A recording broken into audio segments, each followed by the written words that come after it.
Alright, feel free to banter. What were we thinking? Audio visual.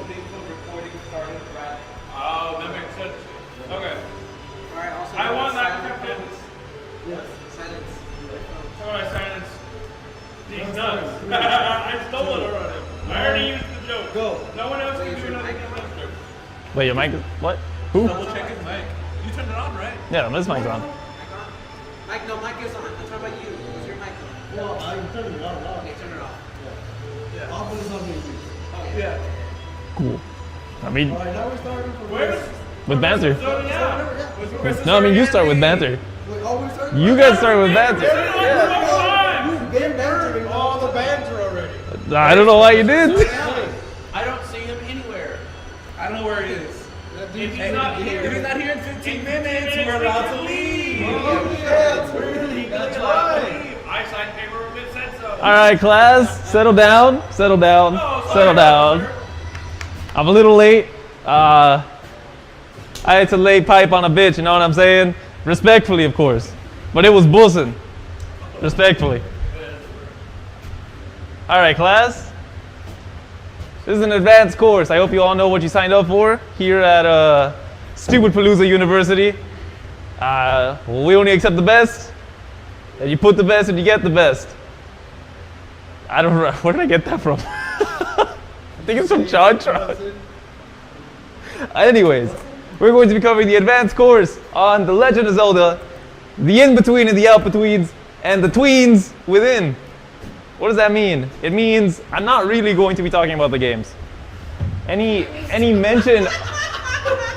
Fuck the games. Games don't fucking matter. I thought it was a lecture on the timeline. I thought it was a lecture on the timeline. It's a lecture on the timeline. It's not a lecture on the games. It's not a lecture on the timeline. What? At the top it says not a lecture on the timeline. Oh, whoops, whatever. I didn't write this shit. Oh, okay, I'm sorry. I wanted to make sure we were on the same page.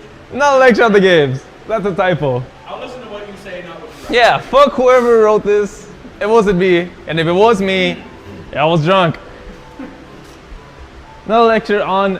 It is a lecture on the timeline, not a lecture on the games. So, any information that is presented is mostly about everything that happens between and after. Between games, and sometimes after games that end up being the end of their specific branch. So, to start, where most of us should start, that is the wrong song. Got it. Shut the fuck up. All right. Actually, to start, to keep activity going, we are going to have a little game that we're going to play. Whoever doesn't play the game gets a demerit. 3 demerits, and you know the rules. So, I don't know the rules. the rules is 3 demerits, you eat a ghost pepper on camera. Understandable. The rule is I'm going to stop and I'm going to say, hey! And you are going to say, listen. I didn't hear that so good. You are going to say. You're going to repeat back to me, listen. Okay. All right, so let's practice it now. All right? Blah, blah, blah, blah, blah. Not a lecture on the timeline typo. Hey! Listen. Exactly. All right. So, let's start off at the beginning. And the beginning happens, fuck of all I know when the fuck the beginning happens. But it does eventually happen. There is a point in time where there is chaos in the universe. It has a lot of origins for every single game and every single universe. The world and the universe is in chaos until 3 goddesses of this universe decide to do something about it. The goddess Din, you're about to get a demerit, good sir. You were about to speak. What is your question? You said 3. I'm getting there. Okay. I'm getting.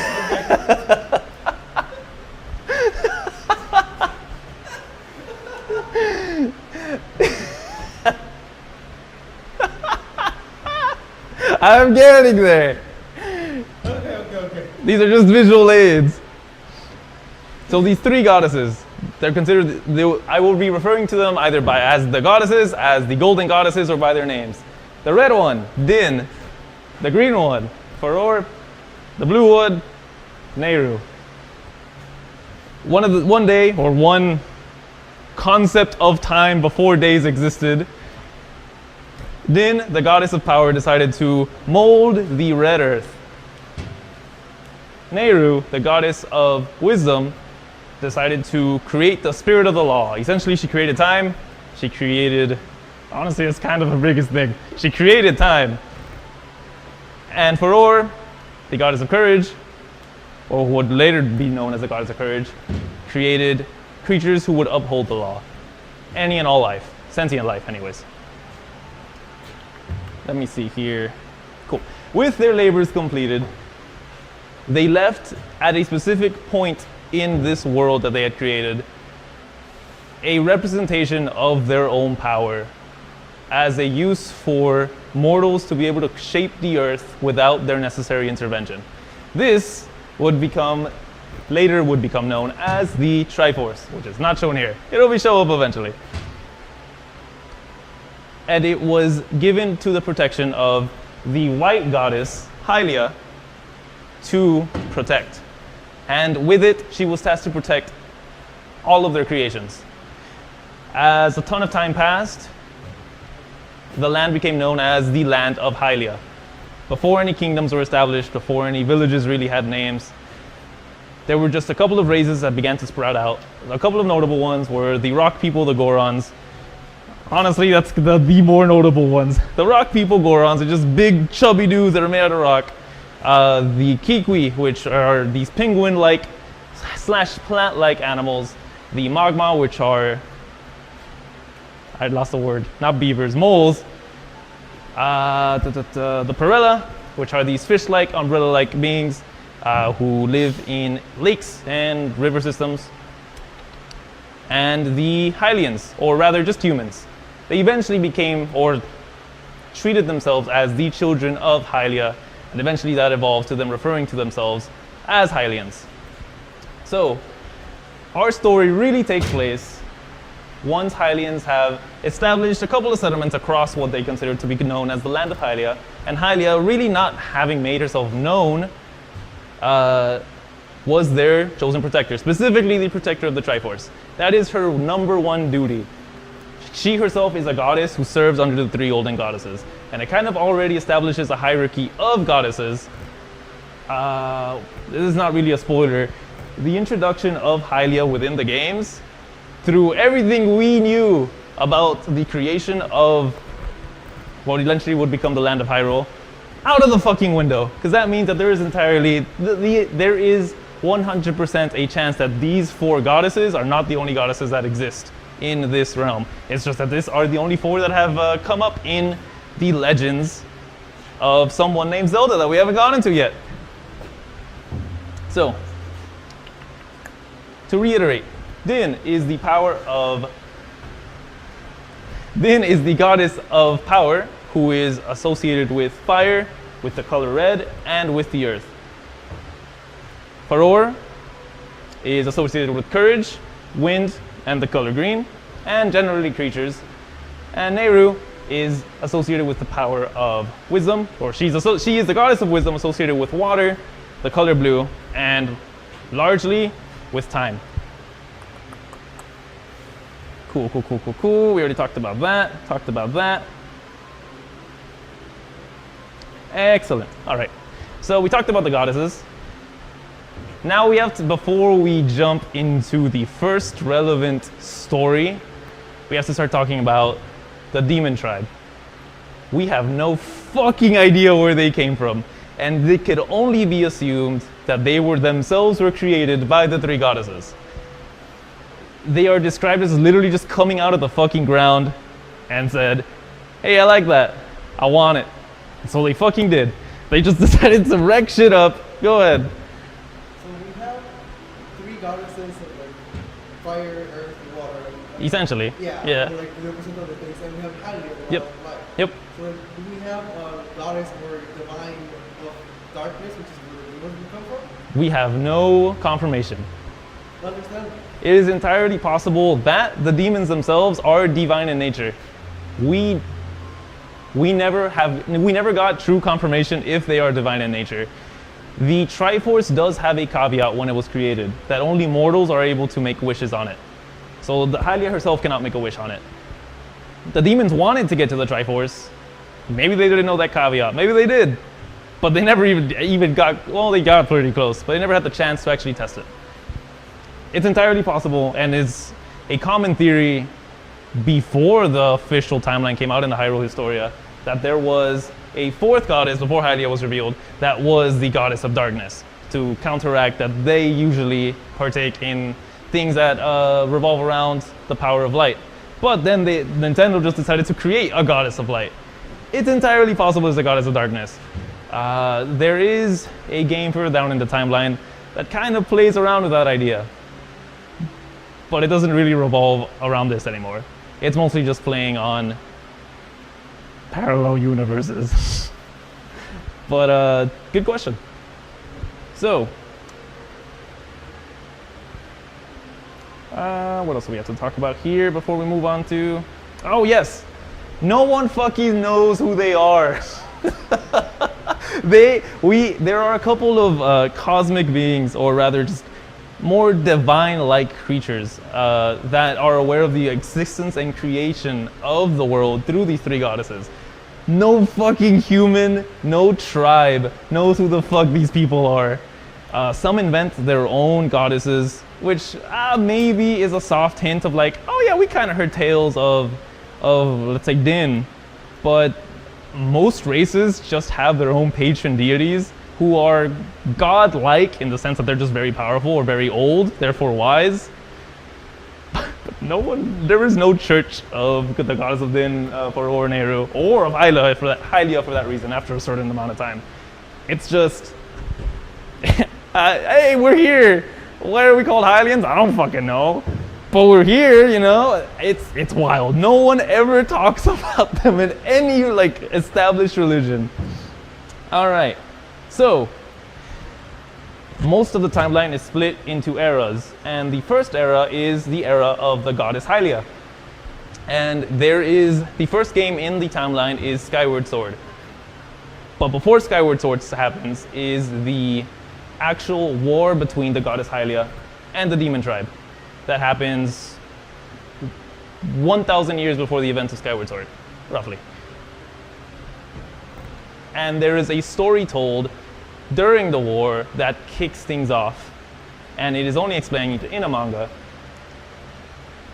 where we have the first Link to ever appear, only known as Link the Hero. That's his name. Is his last name the Hero? I don't know, could be. Link the Hero suffered a pretty tragic life for the most part. He was a pretty celebrated knight, generally was a pretty good guy. He helped around, he killed some baddies, killed some beasts, but 4 years before the demon tribe declared war on the land of Hylia, there was this king, what the fuck was his name? Fuck, I lost his name. No! Dagianus. A King Dagianus who, with some malicious intent, didn't really like Link. He was stealing a lot of thunder from him. He was really powerful. He's really hot. He was taking a lot out of him. So once Link the Hero began to have premonitions that something horrible was going to happen, Lord Dagianus had him imprisoned and his sword broken. And his story begins 4 years after his imprisonment, with the war beginning maybe a year before he's actually released, with the murder of Lord Dagianus by the demon tribe, because they didn't actually believe that he was having premonitions of the demon tribe actually attacking the land. Once everyone was like, holy shit, he was right, what the fuck did we do?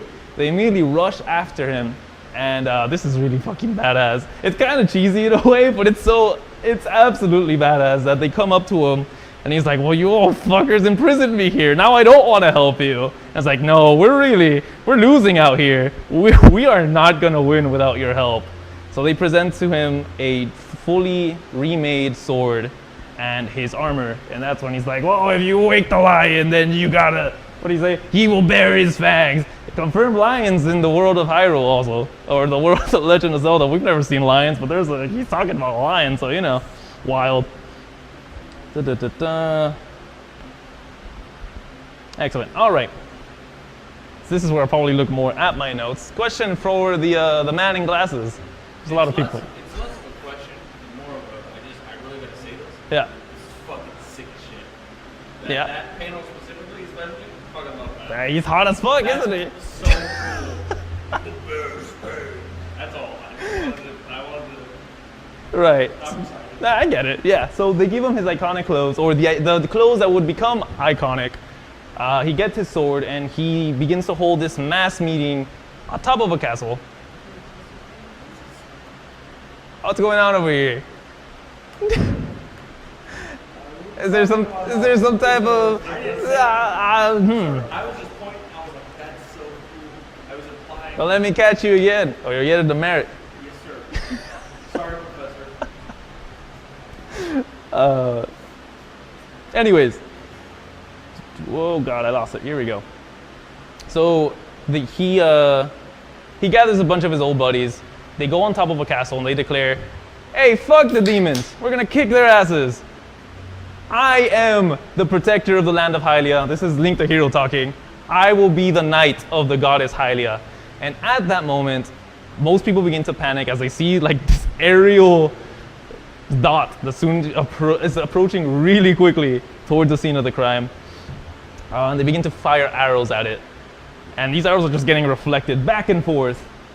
And by the time that this person arrives, it is the goddess Hylia who is, for the first time, has revealed herself to her people on top of a crimson loftwing, which is just a giant-ass bird.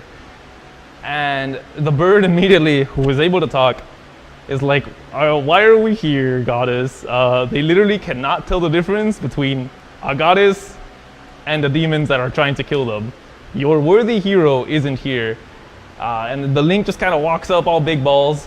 And he's like, hey, pal. Yeah, some of these guys are kind of sacks of shit. But me and my buddies, we're tough shit. We have a lot of courage. Hello? So, Link the hero declared that he was the knight of Hylia? Yeah. He himself declared He himself. didn't know who Hylia was, right? No one knew who. Okay. They had ideas that they were Hylians because there was a goddess Hylia. This is the first time, and let me swap to a different panel. Okay. Yeah, whatever. Let me swap to a different panel. He dies. Anyways. No one had ever met the goddess Hylia before. Spoilers. No one had met the goddess Hylia. They had ideas that they were created by a goddess called Hylia. Like I said, they literally know nothing about Din, Faroe, or Nehru. Could you say that Link was just so autistic that he willed a goddess into existence? It's entirely possible. He declared himself the knight of the goddess Hylia before the reveal of the goddess Hylia ever came across the Hylians. Go ahead. Okay, so Hylians, Yeah, human. they're all human. The Elfirs have nothing to do with it. No, I mean they're human as in they're humanoid. Okay. All the races are considered human for the most part. Okay. Yeah, but the Hylians are, I guess we'll get into this right now. The Hylians are people that Hylia herself considers her people. And it's kind of like created in my image type of deal. They look like me, so they are mine. They got special treatment too. So yeah, go ahead. So you're telling me there's racism? Absolutely. There is heavy racism within this entire series. Go ahead. Is Link racist? No, actually. Some Links are kind of racist. Some Links are actually kind of racist. Link the hero, we don't know. We don't know, actually. He might have been racist. Honestly, I don't know. But most Links aren't racist. There's two that I can think of that absolutely were racist, though. Absolutely. And maybe racist by ignorance, less than racist by malice, but still racist nonetheless. Good question. Oh my god. Cool. So the goddess the Crimson Lost Wing is like, alright, big balls, you think you're tough shit? Let me see what you can do, and he flies away. He essentially challenges, like, you're saying you're tough shit, then prove to me you're tough shit. And at that moment, the goddess Hylia bestows upon Link the hero her own sword, that she is carrying. Oh look, I skipped this slide. I am the white goddess Hylia. That's a reveal picture. But she is wielding a sword that would become known as the goddess sword. She attempts to offer it to Link, who kind of has a real dark, edgy moment where he's like, go ahead. Is that sword the very same sword that you're currently holding? No. No? No. Okay. This is just an artistic representation, but it is not the same sword that I am holding. Go ahead. You're holding the sword, does that make you literally? No. You're getting ahead of the You're getting ahead of the lecture. Yeah, someone had to hear it. No, the same sword I am holding is not the same sword that she bestows to Link the hero. But anyways, he has a big, dark, edgy moment. It was like, well, I don't know. I was imprisoned, and I honestly, all these guys are kind of schmucks, except for the guys that are willing to fight the demons. I don't think I'm worthy of the sword. But the goddess Heidi is like, oh, let the sword decide. Because honestly, look at me, look at you. Like, who's really to decide who's worthy or not? She hands him the sword, and the sword does technically accept him. But then Hylia informs him, anyways, it doesn't actually matter if you accepted the sword or not, because you have to reforge it. This is a godly, divine artifact. A mortal can't really wield it. It's the reverse of the Triforce, as established before, where only a mortal can wield the Triforce. You have to unmake it and reforge it for it to actually serve under you. So he did. They just go through an intense blacksmithing session, as one does. And they reforge the goddess sword, put in their blood, sweat, and tears, and Link, the hero, is actually able to wield the goddess sword with the same divine light that the goddess Hylia had bestowed upon them. So they're all prepped, and they say, all right, fuck it, we got the goddess Hylia on our side. We got this fucking dude, he's kind of a Chad, and he's got a fucking cool-ass sword. Let's go fight some demons, bro. And so for 7 days and 7 nights, they start to repel the demon tribe war, who is desperately trying to conquer all of the land of Hylia. And they're fucking losing. So they Hylia gathers the allies of all humans, the Gorons, the Pirellas, the Magma, all of them, to drive back the demon forces. And they start winning until the demon king of the demon tribe makes his appearance, and Link is the first one to encounter him. And this slide starts to become pretty relevant. Link is the first one to encounter him, and he puts up his sword and he's like, all right, I may not be able to defeat you, but I'm certainly going to try to hold you off for as long as possible. He doesn't last 1 fucking second. Immediately he takes a mortal wound to his right somewhere. Let me use this as a pointer. Right there. He takes a pretty mortal wound from what was pretty much just a claw attack. And he's done. He's knocked the fuck out. The goddess sword goes flying away. And the demon king just like, that was easy. I thought you were supposed to be the goddess, the legendary knight of the goddess Hylia, who you were so self-proclaimed. But at that moment, the Crimson Lost Wing kind of takes a little bit of pity and flies down and catches Link the hero, where Crimson Lost Wing is like, all right, you were pretty tough shit. Like, yeah, you lost to the Demon King, but it took the Demon King to bring you down. That's kind of a big deal. So the Crimson Lost Wing says, you and I, we're going to be flying forever. And Link the hero makes a similar promises like, you and I will fly for eternity. They fly and they get to the goddess Hylia, where Link is clearly extremely injured. But at this moment, the goddess Hylia is already coming up with a plan to save her own people, specifically the Hylians, where she grabs the goddess sword from Link and she rends a shit ton of the earth, and she sends her own temple. Where, like I said, the only goddess that they believed existed was the goddess Hylia. They had a temple for her. She rends up a shit ton of the earth and she starts to send it up to the sky. Excuse me. She starts to send it up to the sky, and she hands the sword back to Link, where everyone is pretty much begging, like, Link, go to the fucking light, come up here with us, please. Like, you are the only reason that we are escaping this war. Granted, the Hylia is doing most of the heavy lifting, but, you know, he's the only one who actually managed to put a dent into the demon tribe's attacks, if it wasn't for his own courage. But he essentially proclaims, right here actually, that he wishes he could, but his body was really, really heavy, and he just didn't have it in him.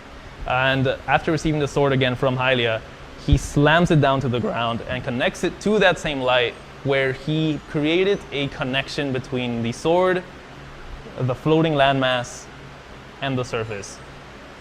Just a general magical connection that we'll see use later down the line.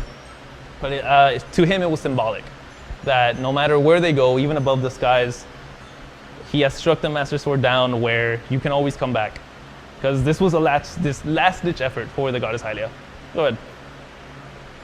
Okay, you just called it the Master Sword, so the reforged goddess sword. The goddess sword. It's still the goddess sword. Oh, okay. Sorry, I didn't want to catch you Yeah. before. You caught me lacking. You caught me lacking. It is still the goddess sword. Okay. It is still the goddess sword. It is not called the Master Sword yet. He makes that connection, sends it, creates that connection, creates that bond between the surface and the sky, and the goddess Hylia then creates a giant cloud barrier that becomes impenetrable to the demon tribe specifically. And after she's done with that, not clearly have carried the war enough, completely seals the Demon King into the land that she just uprooted from the earth. Knowing that that seal was kind of shaky, she realized she only had one big brain power play to make. She walked up to Link. She had a couple, apparently, so she had a lot of emotions going up through her head. One heavily involving Link, and the other realizing that that seal wasn't actually going to hold. So she walks up to Link, the dying Link, actually now dead Link, because after he made that seal, he did pass away. And she takes him back up to the heavens, where she promises, like, she is full of regret that Link the hero was really just a pawn in destiny. He suffered a lot early in life. He suffered a lot in the middle of life, getting imprisoned and not being believed. And then he suffered at the very end, not being able to escape with his fellow Hylians, even though he did express actually wanting to go up with them. He just physically couldn't. The goddess Hylia, expressing a lot of sorrow, makes a promise that the next time they meet, they will be able to stand by next to each other as friends. She was also having a big brain moment where she may need to use the power of the Triforce. No one really knows the Triforce exists except for her. She is meant to keep it a secret from everybody, including the Hylians. So she releases her divine powers and becomes immortal and kills herself, essentially, where she seals the fate of Link and her own fate, that every time that one of them incarnates, so will the other. And that's it. That is everything leading up to the first game, which is Skyward Sword. Go ahead. That's the game of bomb bowling, right? Wait, what? Bomb bowling? Bomb bowling? Absolutely. This is the game with bomb bowling. Good. I was under the impression that, what's the name of the game that you have the shirt on? Breath of the Wild? Breath of the Wild, BOTW. Yeah. I thought that was the first game in the timeline. No, that is actually the last game in the timeline. I had it back. You know, it was, you had the right idea. It was somewhere. Yeah. You knew it was somewhere. Yeah, go ahead. Yes, so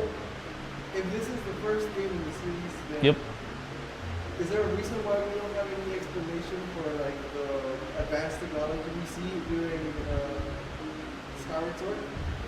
Is there a reason that we don't see the what? The advanced technology, like the robot stuff in the desert. We'll talk about that in a bit. I'll talk about it in the game. Yeah, I'll talk about it while we're talking about Skyward Sword. Yeah. Go ahead. Where are the timelines of Mario Kart 8 with Leaf Racing for? That's the merit. Yo, This shit busted. this shit do be busted, actually. This shit do be busted. Skyward Sword is a pretty flawed game in a lot of ways. It's super lore heavy. And also the relationship between Zelda and Link is the most precious like relationship they've ever created in all those other games. Go ahead. Respectfully? Absolutely.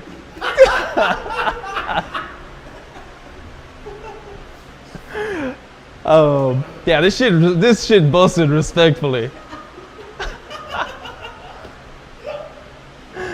Oh my god. So before we really get into the nitty-gritty of the Skyward Sword, we have to talk about one final thing, and it's the concept of what are sword spirits, which aren't really super explained. But there are only two sword spirits known in existence. And they both appear in this game and never appear again. Nor the concept of them ever existing. There are nods to it, but it's not a true confirmation. So we take it into consideration, but it's not something that fully confirms or denies the existence of sword spirits later down in the games. One of them resides inside the Goddess Sword, which would later become the Master Sword, spoilers, and the other resides inside the sword of the Demon King, whose seal, as mentioned before, wouldn't last forever, and is the main premise of Skyward Sword, that the seal is breaking loose and they need to stop them. Go ahead. So then the sword you get, it becomes the Master Sword in the game. Was the original Sword of the Goddess? Was the original Sword of the Goddess that was reforged by Link the Hero and company. That's important, yes. When Hylia is done with Link's dead body, she also sends her own harp, the Triforce. No, she sends clues. It's almost like she was making a game or something. She sends clues to the existence of the Triforce, the Goddess Sword itself, forged by Link and company, and her own harp. She was relinquishing all of her divinity, so she was sending all of her divine items up with her own people. That's one hell of an ARG. It's one hell of a... She makes one hell of an ARG. And the thing is, the entire game, we are told... Since I said we're not really talking about the games, I'm going to briefly talk about the games. But the entire fucking game, we're like, and here's another test that Hylia made up. And here's another test that Hylia came up with. And here's another test that Hylia came up with. I was like, are you fucking kidding me? She knew Link the Hero for 7 days. And she was like, he's gonna reincarnate one day, and I'm gonna need to know if it's him or not. So I came up with all these tests before she releases her divinity. It's one hell of an ARG. I fucking hate Zelda. Quite a few games to get it right. Huh? It took him quite a few games to get it right, man. Nah, I just took him this game. This question might be getting ahead of myself. But at the time where Hylia kills herself after Link dies, Yeah, when she releases her divinity and becomes mortal. Yeah. just because she really liked it. It's, It's shit, so, yeah. but she knows she's gonna reincarnate. She When does. she reincarnates, Yeah. is she no longer a goddess? Is she within a mortal? She put her soul in a constant state of reincarnation, and every time she reincarnates, she does not know that she used to be the goddess Hylia. Like she 100% is hoping that her reincarnation figures it out. Otherwise, things aren't gonna look so good. Do you answer why she did this at any point in this lecture? Why? No. The answer was she was really hoping it would work. It was a last-ditch effort. It really was. She knew the seal wasn't going to hold, which is why she released her divinity, so she could use the Triforce as a mortal and stop Demise. That makes more Yeah. sense. I forgot that like she used the Yeah, Sorry. she can't use the Triforce because she is a goddess. That she is bound to protect the Triforce. She never revealed the location of the Triforce to even her own people. And when she sealed them eyes and said, "This shit ain't bussin'," disrespectfully, "This shit ain't bussin'," So she said, since she can't tell anyone else the Triforce exists, she will do it use herself. Fine. I'll do it myself. Yup. And she, aside from having a big heart on for Link the Hero, also says, "Fine, I'll do it myself," and relinquishes her divinity, and sets both Link's soul and her own soul in a state of reincarnation. Cool. All right. So now, officially entering the era of the sky, the settlement that she sent up eventually becomes known as the town of Skyloft, which is a loft in the sky. Wild. Where there's the remains of the temple of Hylia.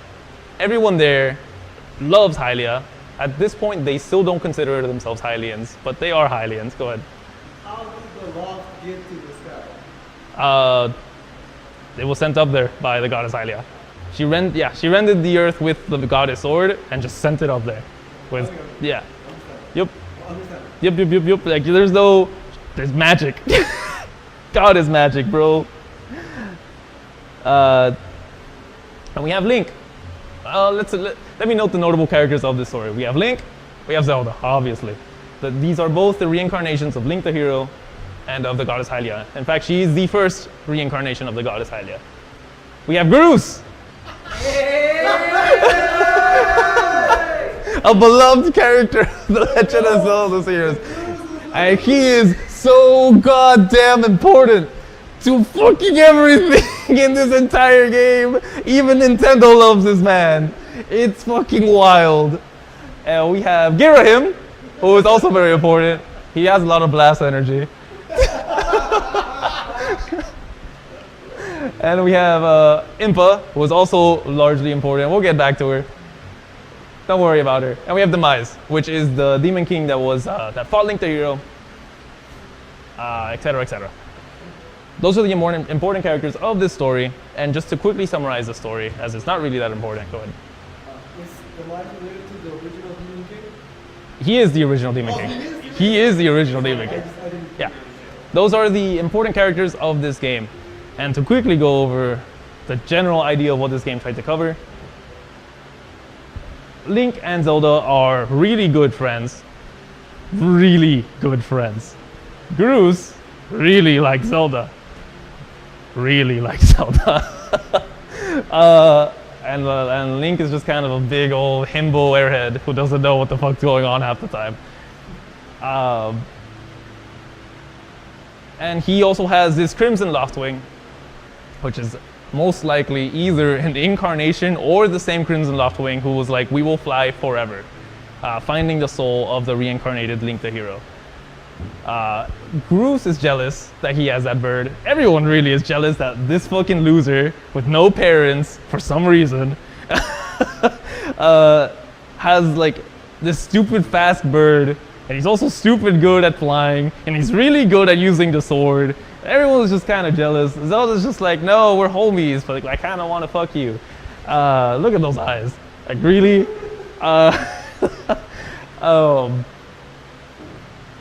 Yes, anyways, they reach a point where Zelda gets brought down under the cloud barrier that Goddess Hylia had put up. Go ahead. Are Groose's goons relevant in any way? Absolutely not. Not to the information I'm trying to convey. Like, I could have a whole lecture on Skyward Sword because there are some amazing side characters in this game, including Groose's goons. I love Groose's goons. But they're not actually important past their own relevant life. Not really. Yes. So Zelda eventually gets dragged down by a voice that she hears in her head. And eventually a tornado grabs her from the air. She just gets sucked down. And Link's like, "Well, shit, not my best friend." He essentially just sneaks out of the school before a sword spirit, Fi, finds her and says, "Hey, you're the chosen hero, FYI." He's like, "Oh, fuck, all right, bet," respectfully. He follows her.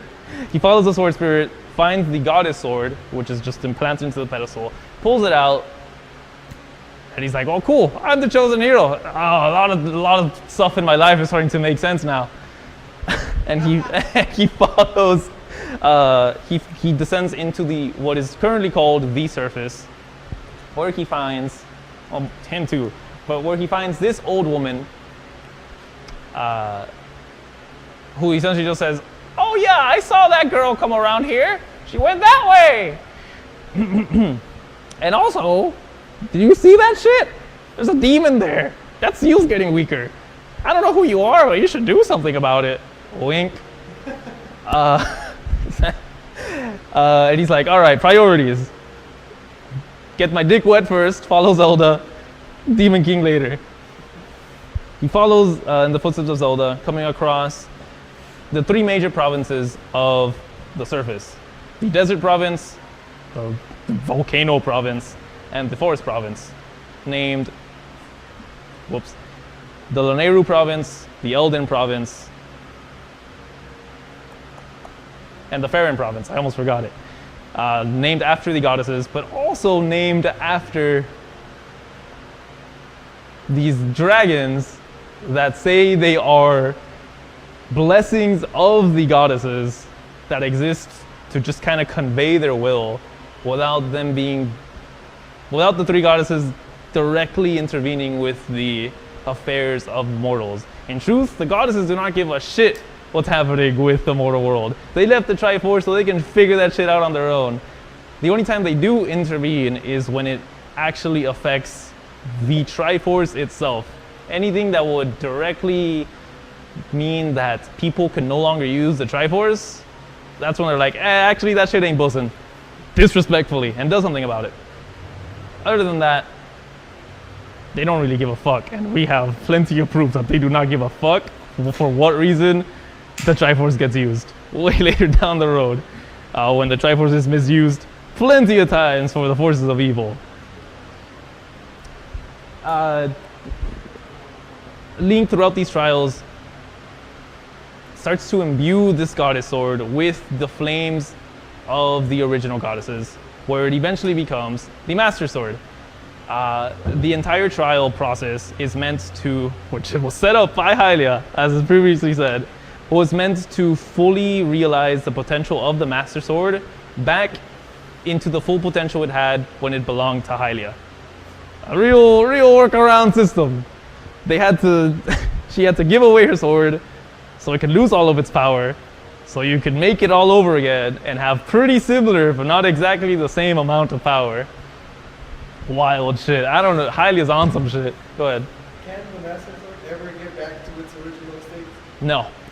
Once, just like how Hylia was never, or rather Zelda, or the incarnation of Hylia, has never been able to go back to being a goddess, it's the same for her sword.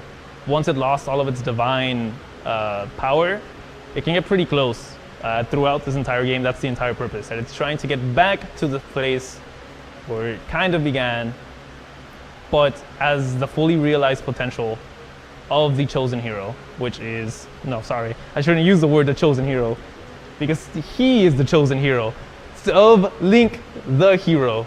Most of all the Zeldas, according to that manga, are a way to restore that connection between Link the hero, the goddess of Hylia, and the sword that she bestowed to him.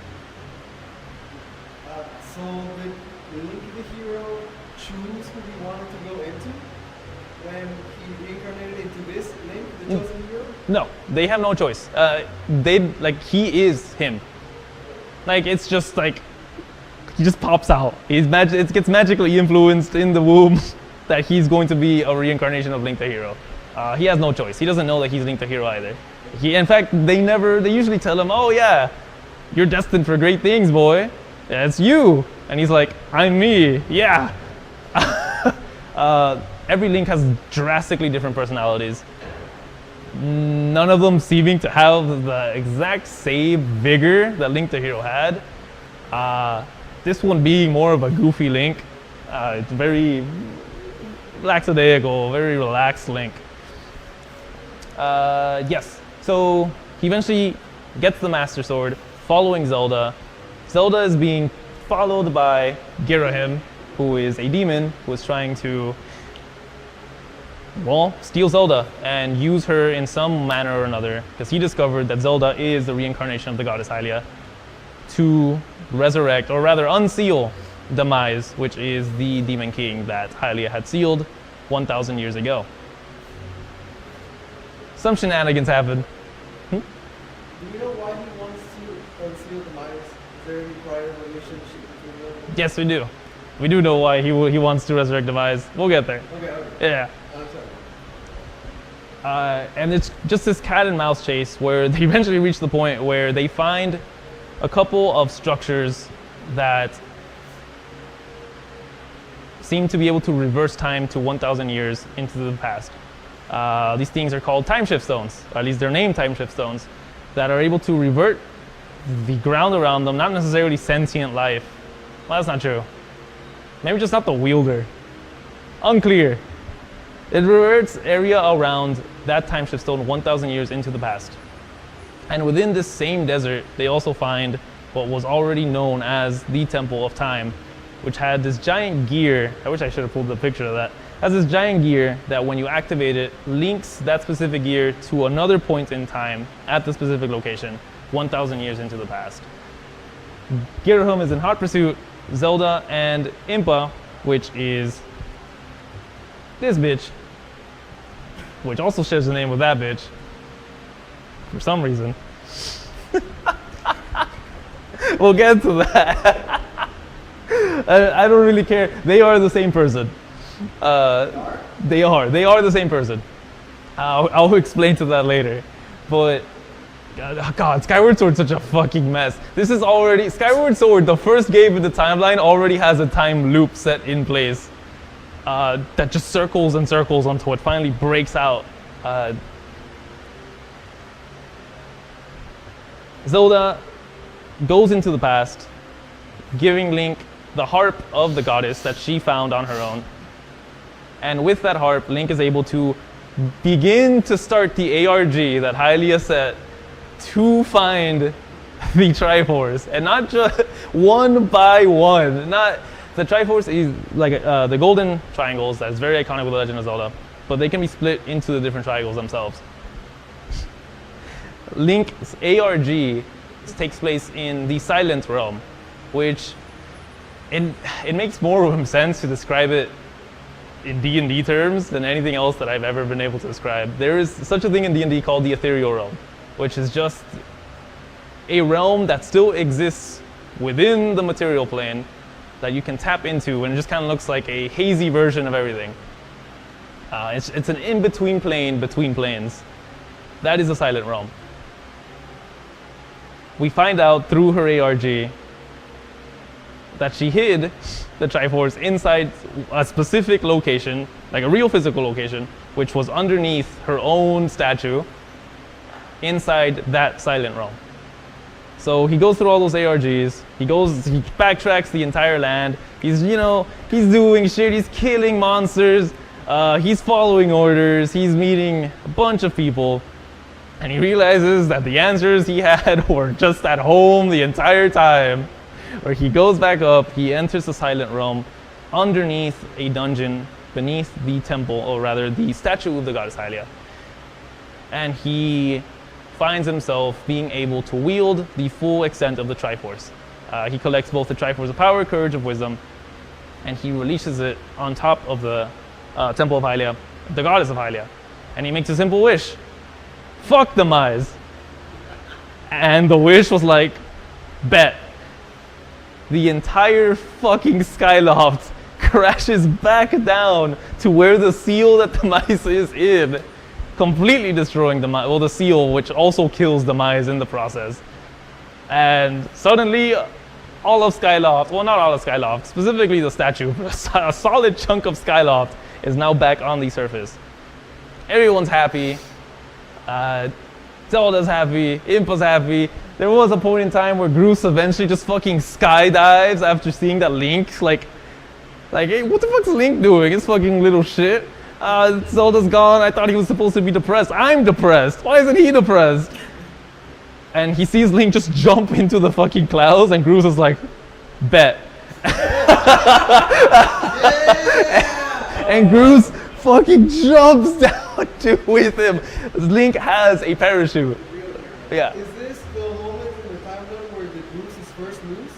This is the moment in the timeline where the Groose is set loose, baby. And actually, this is a pretty good point to start talking about Groose. Groose, he's a bully. He really is. But he isn't evil. He doesn't like change, and he likes things to be his way. And he just kind of doesn't like Link because he feels that he's had it really easy his entire life, but he had to work to where he was. Like, you know, look at this man. This man's built like a pompadour. You know, that pompadour don't grow itself. That's a lot of hair product. It is valid. For me guessing it, you get a demerit. That is 2 demerits of me. Oh dear. He isn't evil, though, and he lands on the surface about halfway through the game, where he actually starts to talk a lot with old Impa, while Link is off doing, an ARG, and he learns a lot about the destiny that Link has with Zelda, and essentially, Impa tells him, "You're going to be an infinite cuck if you try to keep on going with Zelda, because they are destined to be together."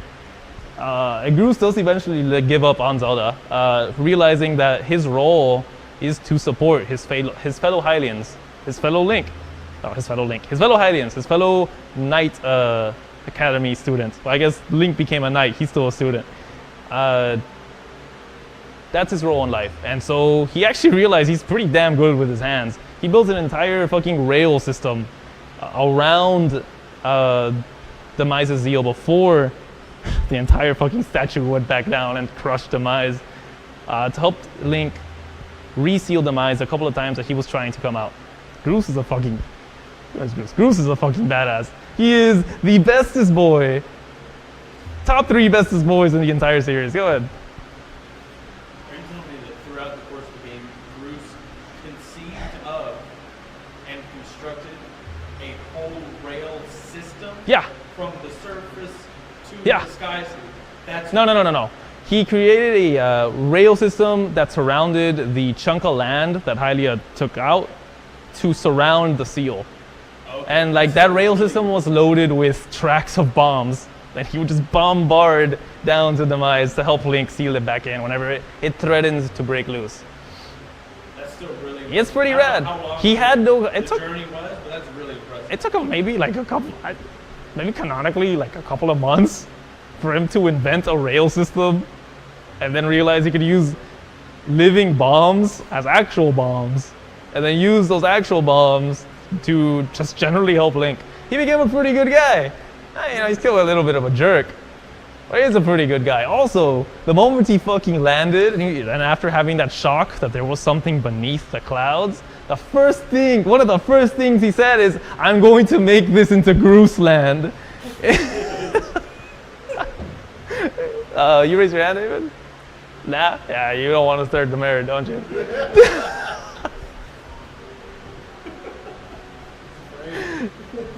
All right.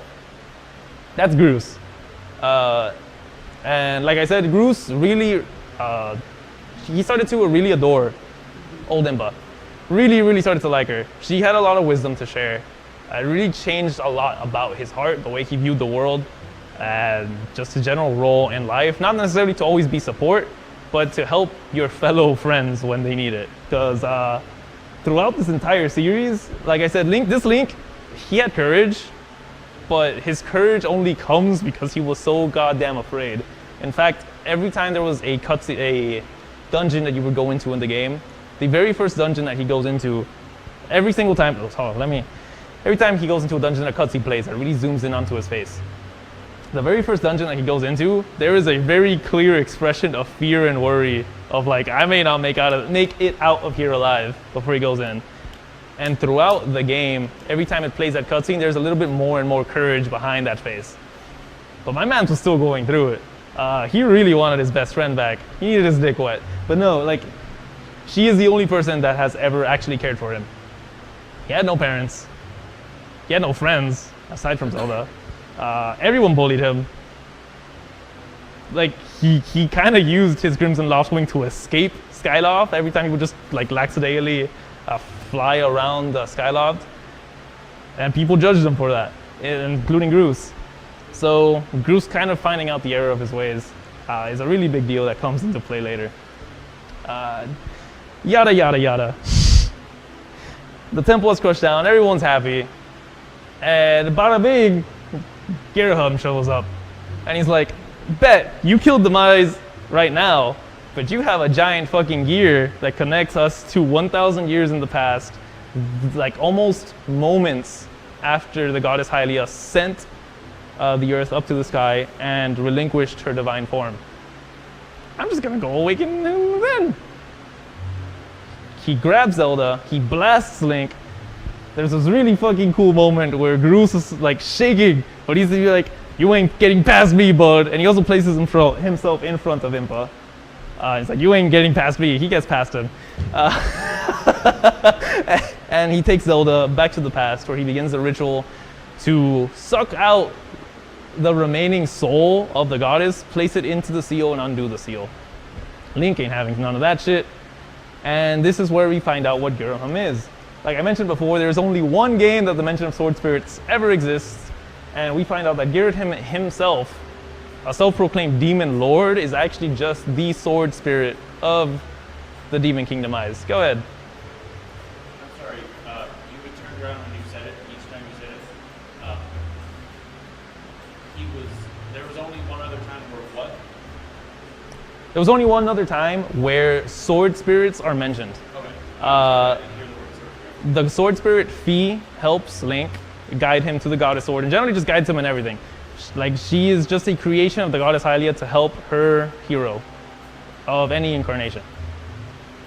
The same existed for Demise, apparently, where his sword became sentient and is just trying to help him break loose. It was probably Demise's last-ditch effort to attempt to unseal himself by having his sword become sentient in the form of Girahim, and that is who Girahim is. Link fights Girahim, deals a mortal wound as much as he can for a sword before he reveals, "Anyways, it actually didn't matter that you interrupted me. This magic is on autopilot." And Demise does get unsealed. And at Girahim's final moments, go ahead. Why does Girahim as a sword spirit look different than Fee as a sword spirit? They look remarkably similar to the sword that they inhabit. And Fee generally looks really sleek and slender, like the goddess sword. She looks more like the goddess sword than the master sword. Girahim is jagged and white and black, because that is how Demise's sword, which has no official name, looks like. It's this jagged black, kind of looks like a lightning bolt type of sword. That's the only reason that they look different. Is there? I think it's the only picture I have of Girahim. Girahim does have a red type of jewel on him, and Fee also has a blue type of jewel on her. That is the only type of detail that has. They share that same detail in different colors. Go ahead. I don't know if I'm getting ahead of myself, but this is also the first time we see Impa, right? This is also the first time we see Impa. There is like multiple iterations of Impa. There's like a similar reincarnation, like event happened with Impa. Yes and no. That is getting ahead of yourself just a little bit.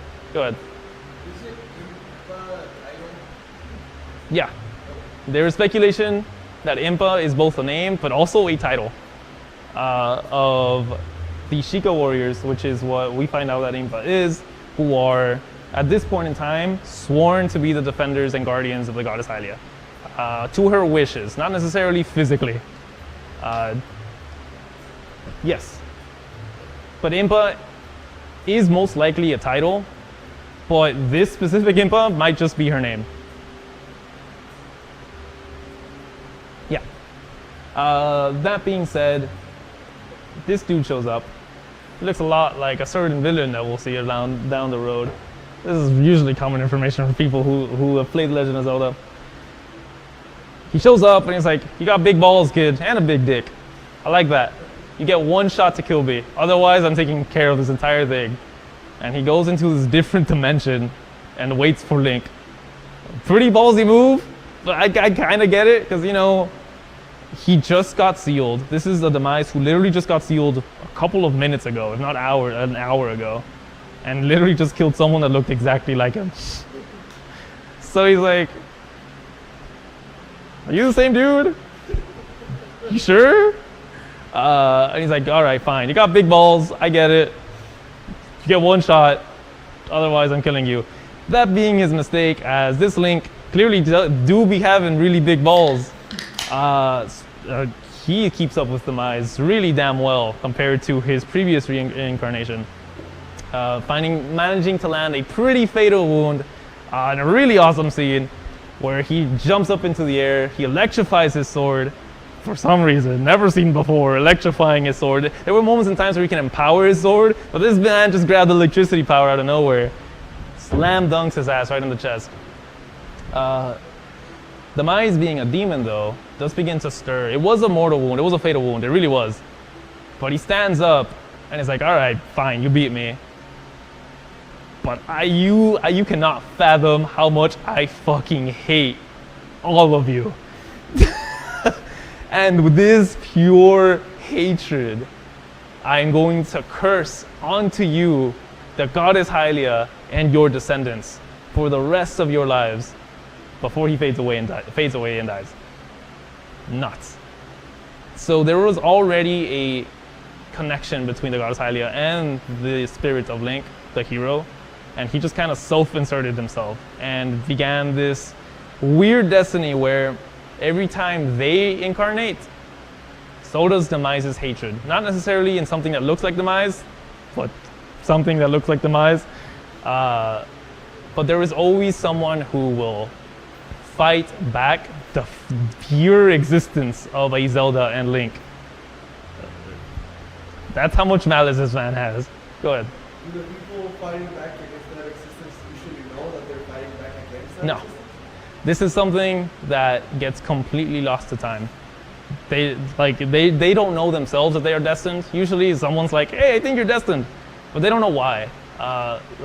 Eventually the idea of the goddess Hylia also gets lost completely.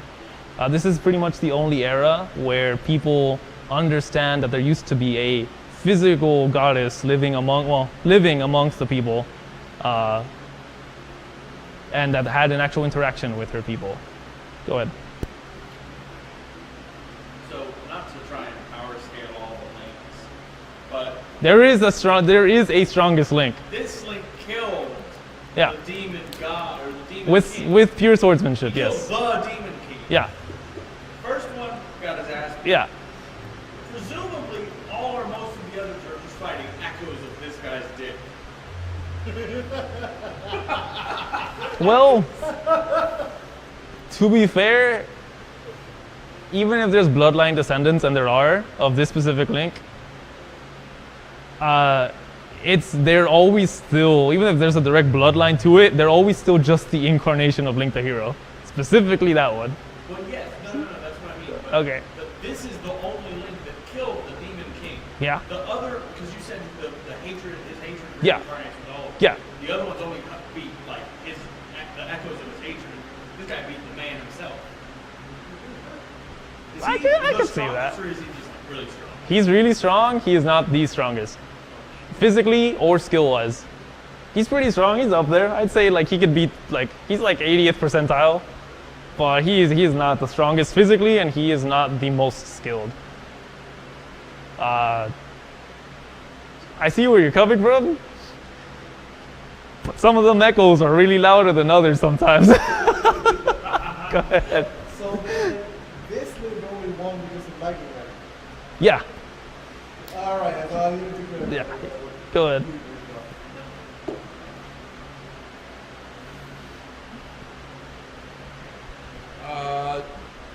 Kind of going back a little bit, just Yeah. about the gear, Yeah. about time. Is it set to 1,000 years, no matter when time it is, or is it linked to a specific time that just so happens to be 1,000 years from this point? In this game, it is linked to a specific time. Okay. Because I do need to make that clarification. In this game, which is one of the 3 games that has a timeline split, this game, the first fucking one, does technically have a timeline split that actually has no real relevance. but it exists, and clearly just kind of it's hard to write time travel, but yes, That's what it's linked to about. It's always described as freshly sealed. They never say like indicated amount of time. So maybe like an hour after the war that I was mentioned at the beginning of the lecture. Yep. All right. So everyone's happy. Big Balls Link kills Big Balls Demise. He's gonna go out and bang Zelda. But before he leaves the past, the moment in time where he killed Demise, like an hour after his original sealing, Fee, his sword spirit, comes up to him and says, "You don't need your sword anymore. Like, yeah, it is your sword. You are its master, and she being the sword itself, I will always recognize you as my master. But this sword is not yours. It's still the goddess's. I think you should leave it here, because there's no reason for you to use it anymore. Your duty is absolutely complete." And then that's when this bitch is like, "Yeah, I think you're right. I'll protect the sword. I've been protecting Zelda this entire time. I'll protect the sword, as long as it takes." Zelda, clearly always been traveling with her, gives her this little bracelet as like a way to remember her, because Zelda really wanted this Impa to come back with her, but she refuses, saying that her duty is always to the goddess. And while she is technically the goddess, her orders are from an incarnation of her that no longer exists. And unfortunately, she can't go. And also like time travel stuff. So Link places down the Master Sword inside this area, pretty close to the Release of the ground around all the sea temples that previously skipped over. And that introduces the time loop that has been going on this entire fucking game. The completed Master Sword and the Goddess Sword exist at the exact same time. All of history. Since the Goddess Sword was sent up, and then this Link, the chosen hero Link, grabbed the Goddess Sword and turned it into the Master Sword, then 1,000 years in the past, placed the Master Sword down, and then they go back into their time, and then it's revealed that the Master Sword is still there, and Impla's there, and that's actually the reveal that these two characters are the same character. Because she's like, "I told you I would guard it, and then you does, wink." So it's like, you're telling me that all of this already happened, and none of this actually mattered, because the Master Sword was already behind you, you just didn't open the door. Fucking hate Legends.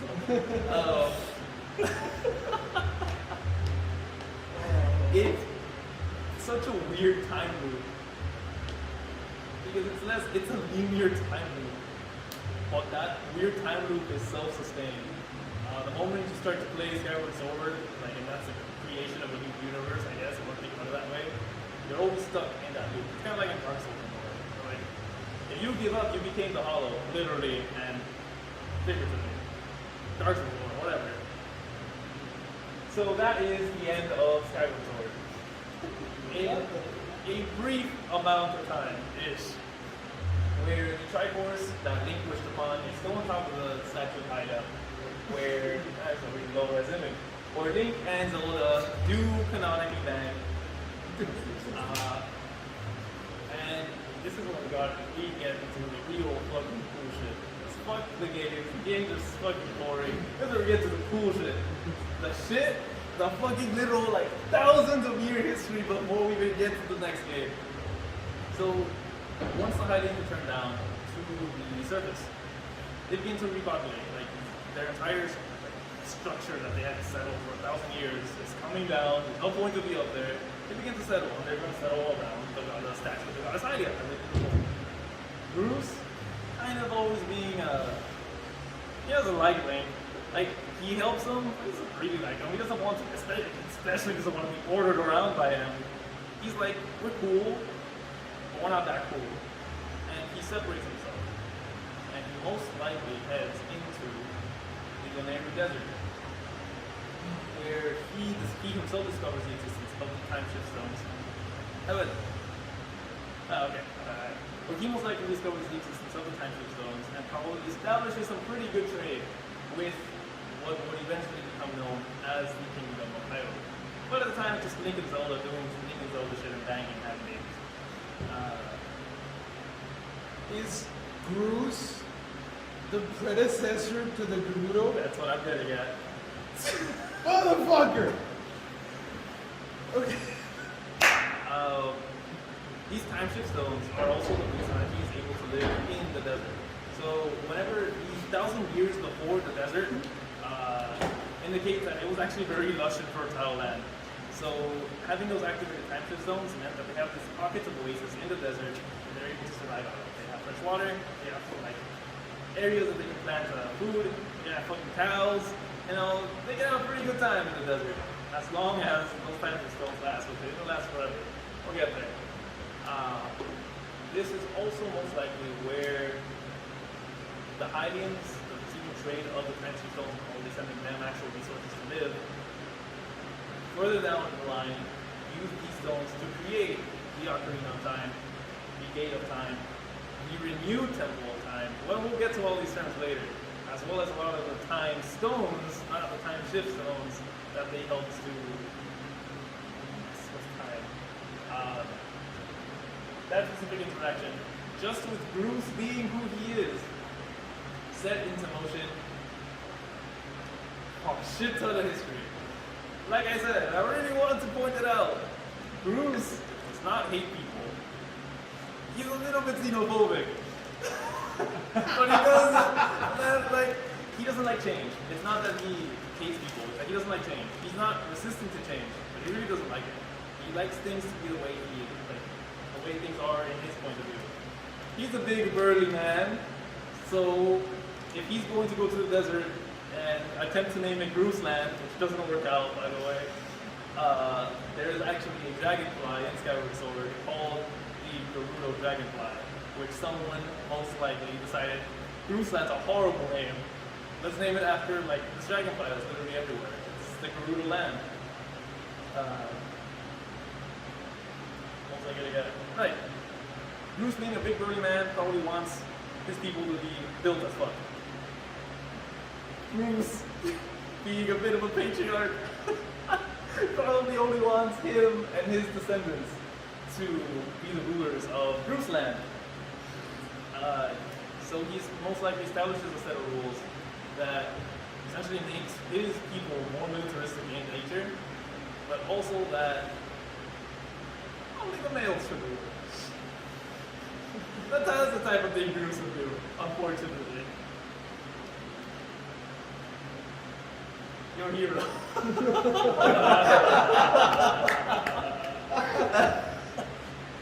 Oh, helpful. Alright, so that is some like brief afterthoughts that happened at the end of the Sky Era. And now even else again. Oh boy, was there a lot of shit that happened. The Sky on the sky.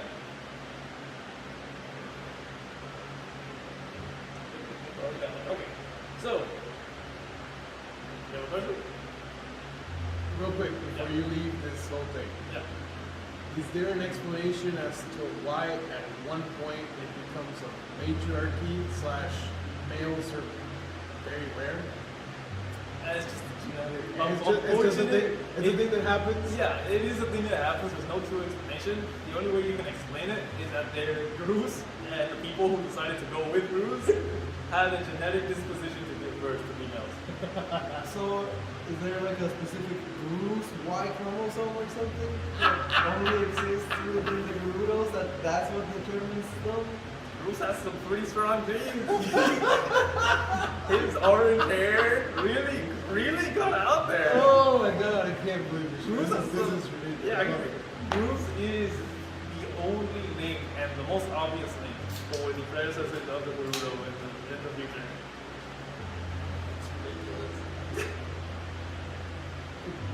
Alright, so after the era of the sky, we enter what's called, commonly referred to as the era of chaos. You see those fucking golden triangles? They're gonna try to hide those golden triangles. They were like, well, what are you gonna do? We got big balls Link over here. And Link's already fucking 70 years old with his balls hanging. It was like, I ain't gonna be here forever, boys. As the bloodline continues to diffuse and the land begins to get populated, a lot of people really want to have that wish granting power. That turns into a lot of little wars for the control over the tribals. That's what's known as the Era of Chaos.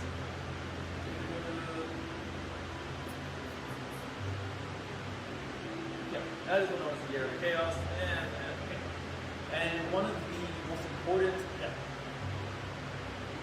Is this where the Dynasty Warriors game? Dynasty Warrior game, but not canon. They're not.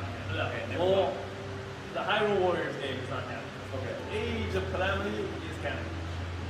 I thought that's the second one. That's another Hyrule Warriors game, but it was overseen by the Zelda team. Oh, it's not a sequel. It's a separate thing.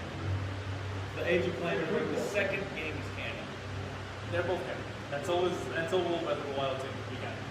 Okay.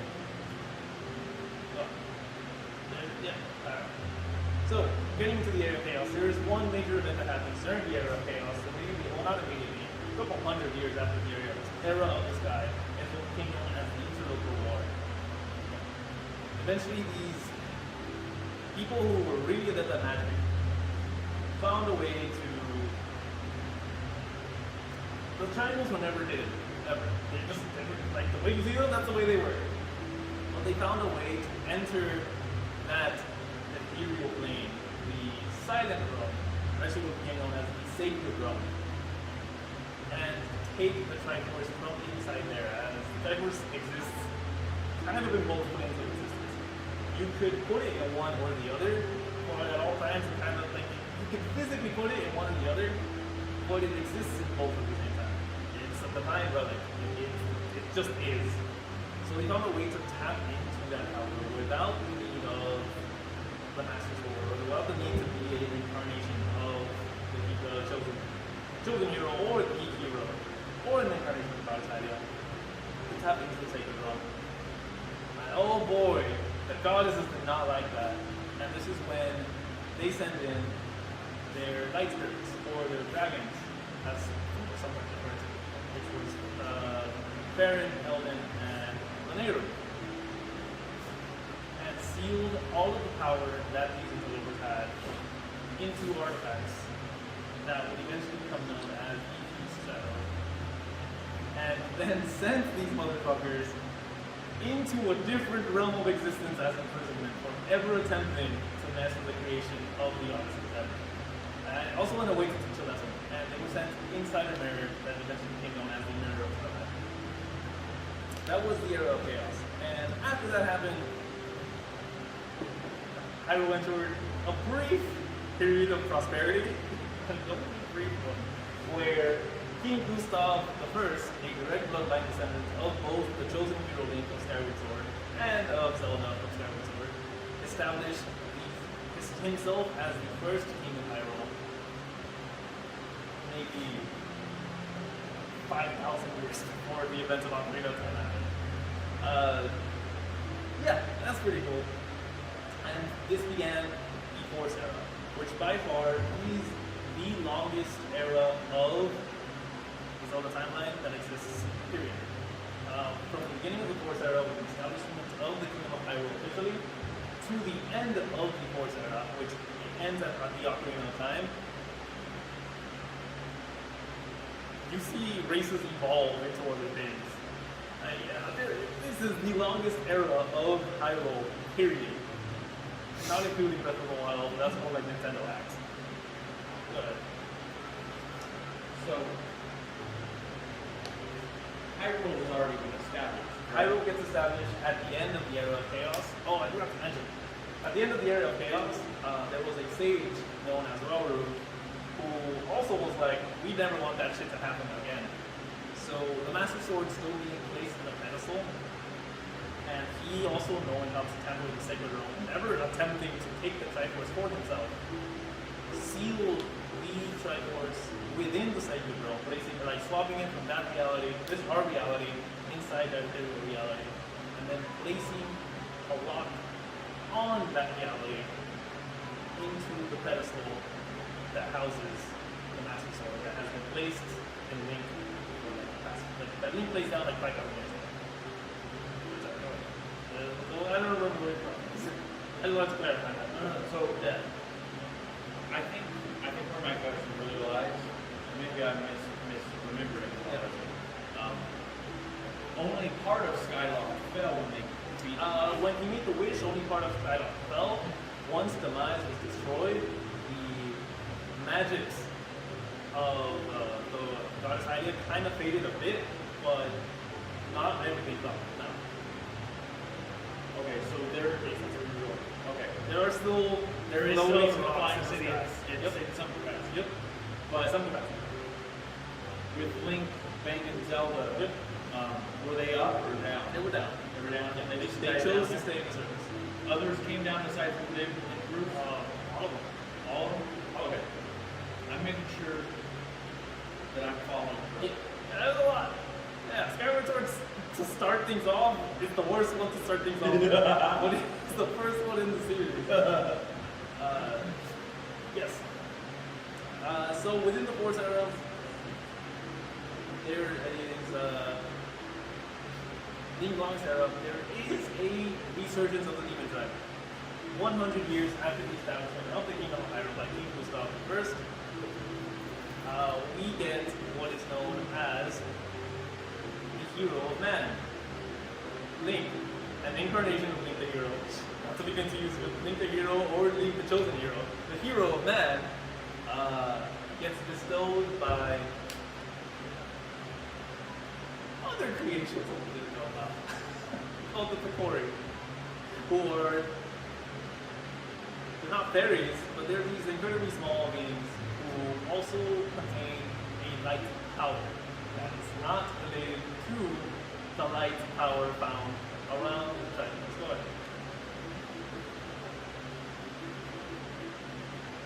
Sorry, I actually really don't know some stuff. So none of the links in any of the animations are in any way or another related to Japan now are part of the hero set timeline. Or the hero. Sometimes they are and sometimes they aren't. This one is not. Because the royal family currently houses Link's blood from the Skyward Sword. So most of the royal family is carrying his direct bloodline. The spirit of the hero doesn't always reincarnate into the royal family. In fact, it's only done it. Actually, no, it's never done it. It was teased that it could have been, but no, that was confirmed. The spirit of Link the hero has never truthfully reincarnated into the bloodline except for one specific moment.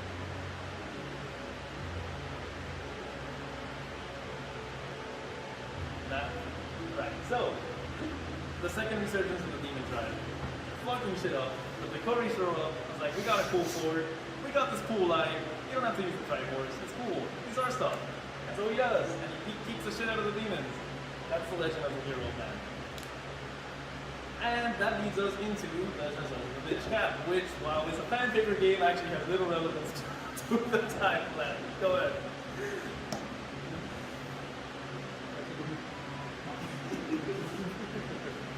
So I noticed that the illustration for the Hero of Man, Yeah. the sword looks very similar to the Master Sword. It does.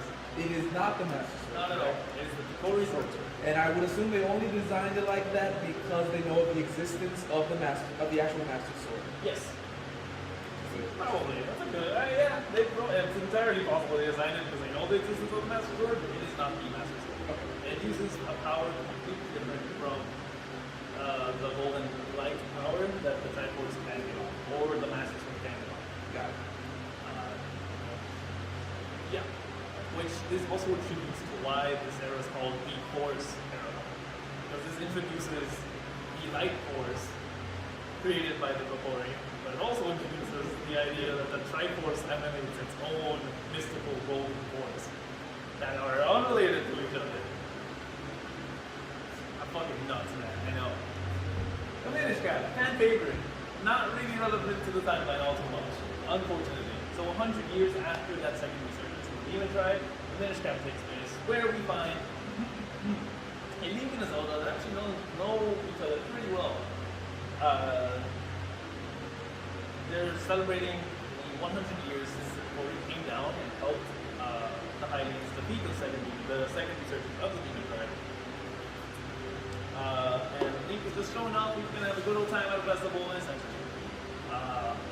And then this fucking dude named Valley shows up, and his backstory is that he himself is also a Kokori. But he's always been it's almost like the darkness that lies in the hearts of men. So he's the apprentice of. Oops, I guess I had his title, but he's the apprentice of another Kokori. Ezra. He's the apprentice of older Kokori named Ezra, who usually creates a lot of artifacts for the Hylians just for, they were pretty cool. And he created this hat that grants wishes. Wow. But he sold it and he's wearing it right there. And he shows up thinking that getting back to the Kokori sword, which is currently holding the seal for a bunch of demons Zero Man had completely conquered, would hold more secrets for them to become stronger. Is the power of this man's wish-granting hat in any way comparable to the power of the Triforce's wish-granting? It really is. That's impressive. He just made it? Yeah, he just fucking made it on a whim. Luckily, that hat also got lost in time. There is no mention of an artifact that powerful ever again.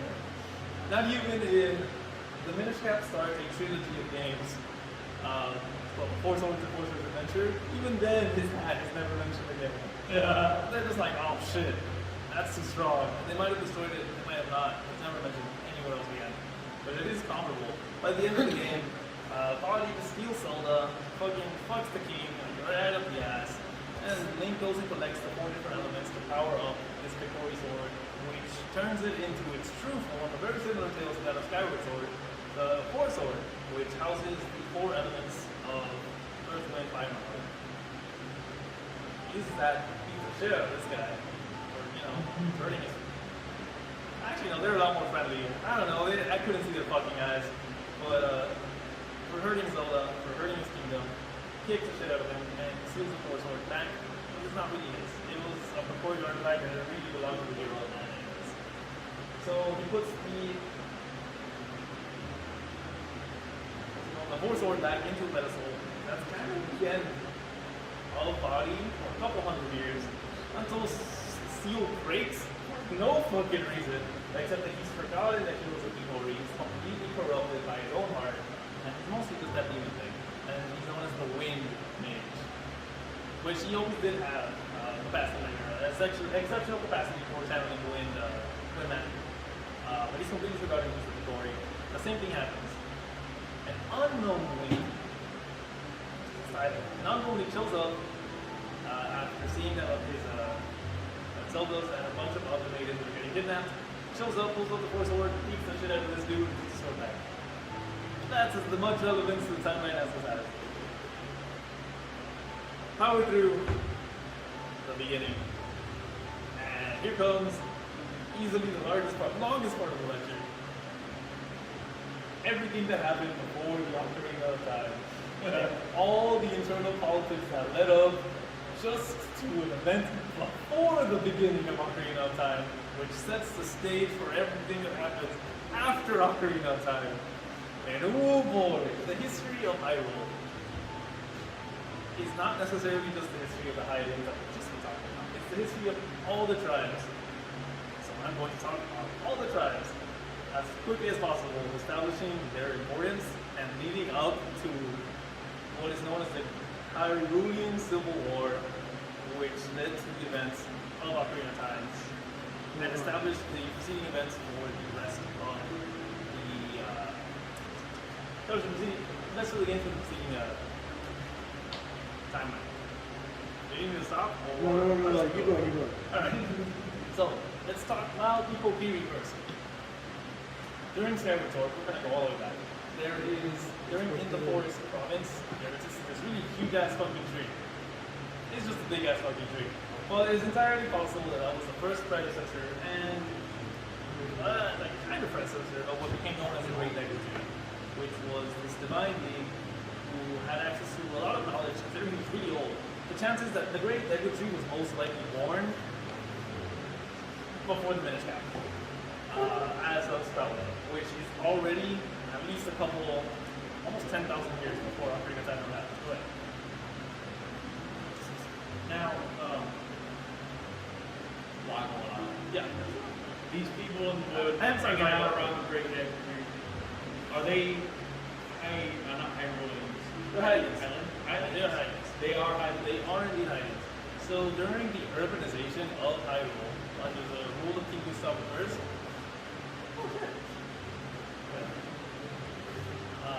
during the, I'd just like to do No, During the I'm urbanization listening. We're listening. of the Hyrule Kingdom, King Gustav I's reign, there were a couple of Hylians that were a lot more hippie. They're like, nah, fuck this shit, man. You don't need to urbanize the earth. We are the earth, man.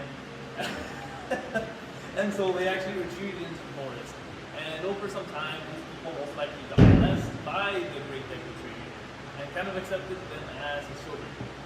And enchanted them with a bit of magic that does not allow them to age past their form, granting them a soft immortality. They do live a little longer than Hylians at this point in time. But before then, they're just regular Hylians. Their more critical importance is actually found, the most critical importance is actually found in the fact that, we'll get there. Never mind. That's a Kokiri. The Kokiri are kind of cool. They're just hippies that live in the woods. At least that's their origin. They are Hylians. Don't let them ever change. The Zoras. So I talked about this race called the Pirellas in Skyward Sword. That is most likely the revolutionary ancestors, which looked more like squids, but the necessity to being able to walk on land happened over the course of years. The Hylians started to take over a lot more land. The Pirellas started going out, most likely, as they only could live in water. And maybe some of them eventually started sprouting legs, a little more than others, and they started to survive a lot more than those other fucking squids. Go ahead. Is that a fucking guitar? Yeah, it's made just out of the skeleton of a piranha. Yeah. That's sick as shit. Yeah, the Zoras are pretty fucking cool. They're pretty fucking cool. Zora's lifespans are also about 400 years. And depending on period of time, we are met with, I don't get his name right, King Zora Devon the 16th. Meaning that at the very least, this is why we know the Force Era has lasted so goddamn long. Not only did this race evolve into what they are seen as today, there has been at least 16 times 400 years of rules just under the name King Devon. King Zora Devon. That's fucking nuts. That's fucking nuts. I can't fucking believe it. I goddamn hate this series. Anyways. They also do have a patron deity known as Lord Jabu Jabu, who was most likely born along the same time as the Great Deku Tree. He's just a big ass fucking fish. He's just a big ass fucking fish. But he's a really smart, old, wise, big ass fucking fish. So they like him. Plus, you know, they're fish and he's a fish, so it kind of works out. They give him smaller fish to eat, and they ask him questions. That's their relationship. They see him as their god, not knowing that there are actual goddesses, which drives me fucking crazy. Yes. By the time that we reach the end of the Force Era, or near the end of the Force Era, close to the upper time, they do actually have a pretty decent, but a little rough relationship with the Kingdom of Hyrule. They supply all the fresh water to them. They don't really get much back. They get protection. Well, what is it they need to be protected from, right? And they also have a bit of an ongoing rivalry with the Goron clan, which is a clan that since Skyward Sword has existed. Go ahead.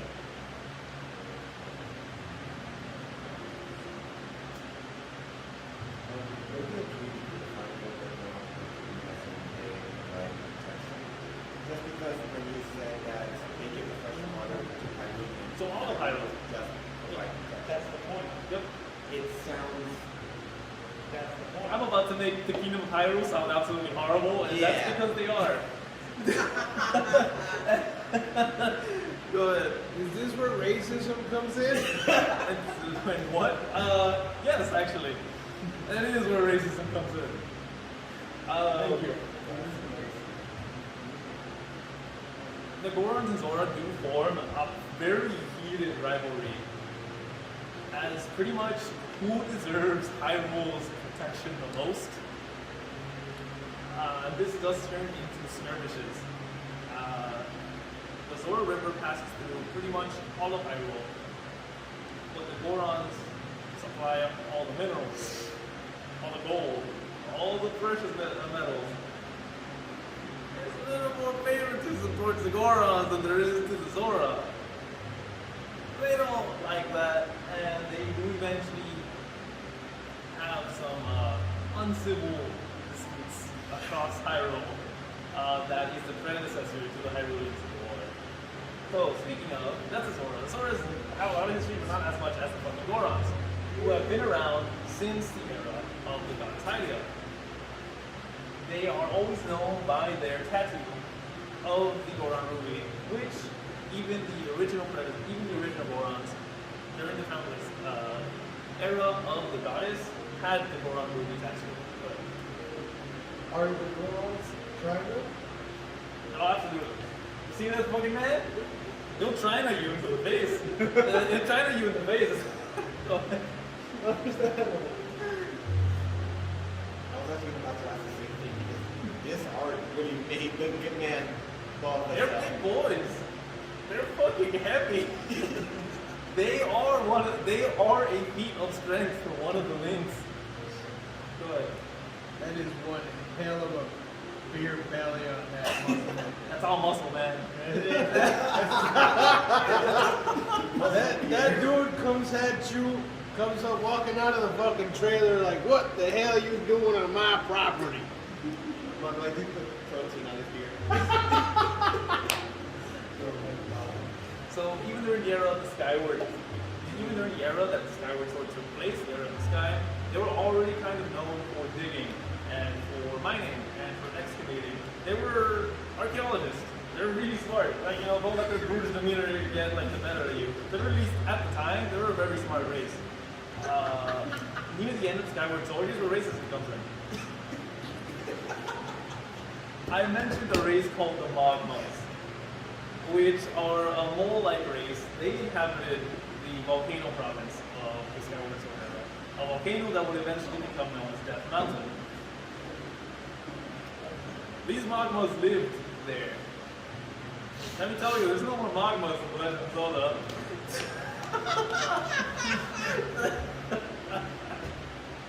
There is the chance that the Goron completely wiped out the Magmas to take their home. They were already showing interest in that volcano province at the end of Skyward Sword. The chances that they just killed all the Magmas, or at the very least exiled all of them away from anywhere nearby Hyrule, is highly likely. But If they were looking for a new home, where did the Gorons originally came from? the Gorons were originally from a mountain called a volcano called Mount Cornell. But they were expanded. And they were some of the original humans from the land of Hylia. Like they were some of the creation from the Hylia. They aren't a direct creation of the goddess Hylia. But they themselves also saw themselves as children of Hylia. All of them did. Except that Hylia had favoritism. David? I forgot more. Understandable. But they did live in another mountain, Mount Cornell. That wasn't working out. They were too far away from Hyrule. They were too far away from Hyrule. They wanted to be closer to their ancestral home. And they fucking took over that volcano. You know, they were really good at mining anyways. And within time, they mined out that hell of the volcano and eventually founded what became known as Goron City, which is just an intricate layer intricate set of tunnels and large open spaces inside of the volcano that eventually became known as Death Mountain, where they unfortunately encountered a dragon, Mobeja, who, you know, as dragons do, eat rocks, eat the rock people, and it wasn't a good. Before we continue on, Yeah. these are Gorons? Gorons. Okay, so when you said earlier that Bruce is the guy behind Gerudo. I was picturing these guys. Oh. And I was like, God damn, Bruce, my big boy, fuck some rocks.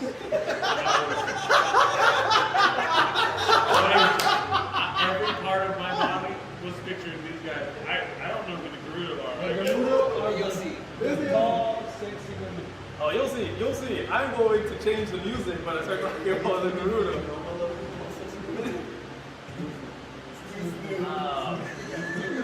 Eventually, this unnamed Goron created a fucking big ass hammer called the Megaton Hammer and said, hey, fuck this dragon, he's killing us, I know he's doing shit for us, I'm turning things into my own hands. Yeah, fuck Hyrule and protection.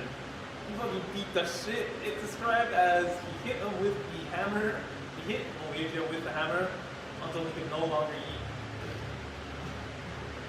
eat. That, you know, it's so child here. He smashed that bitch's skull with and that Goron eventually, you know, kept fucking. He's drunk as fuck, obviously. And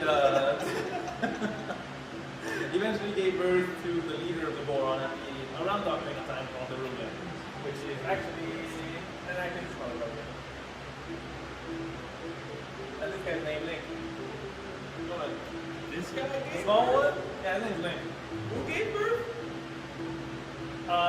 So the guy that pounded the I'll get into what his name is, but the guy that pounded he is the ancestor of the guy who pounded the dragon that ate Gorons. And this is his son, and his name is Link.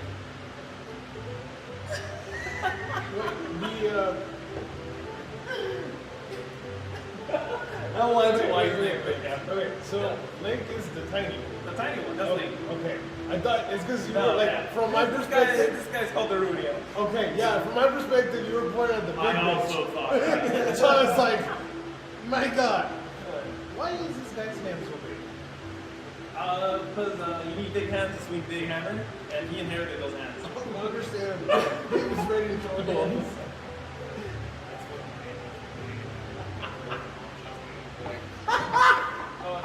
Last question. You only saw two.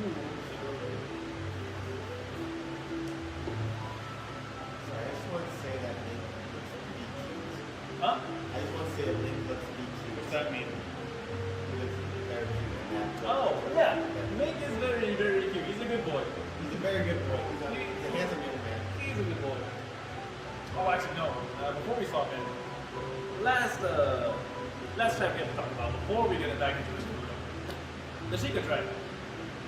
So the Sheikah tribe, just like the Kiri, are also Hylians. It's just that a couple of them were a lot better at magic than other Hylians were. Magic is always hand-waved, Legend of Zelda lore. There's something that some people can do and some people can't. They were really good at it. And during the time of the era of the Lords of Hylia, she sent messages out to these people, like, hey, do what I say, please. And so they did.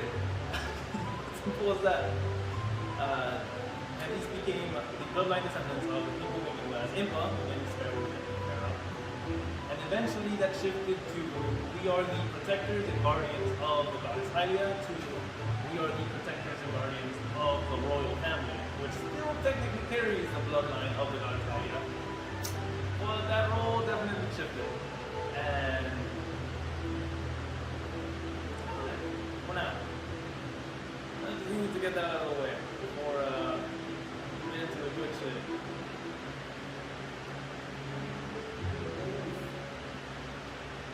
The fucking Gerudo tribe. The fucking... Oh shit, Chica. The fucking Gerudo tribe.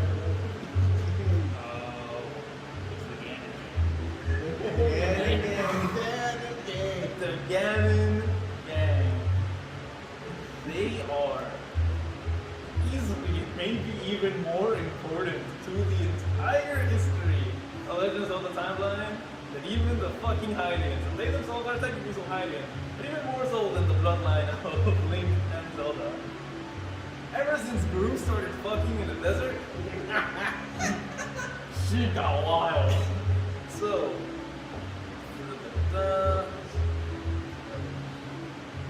oh.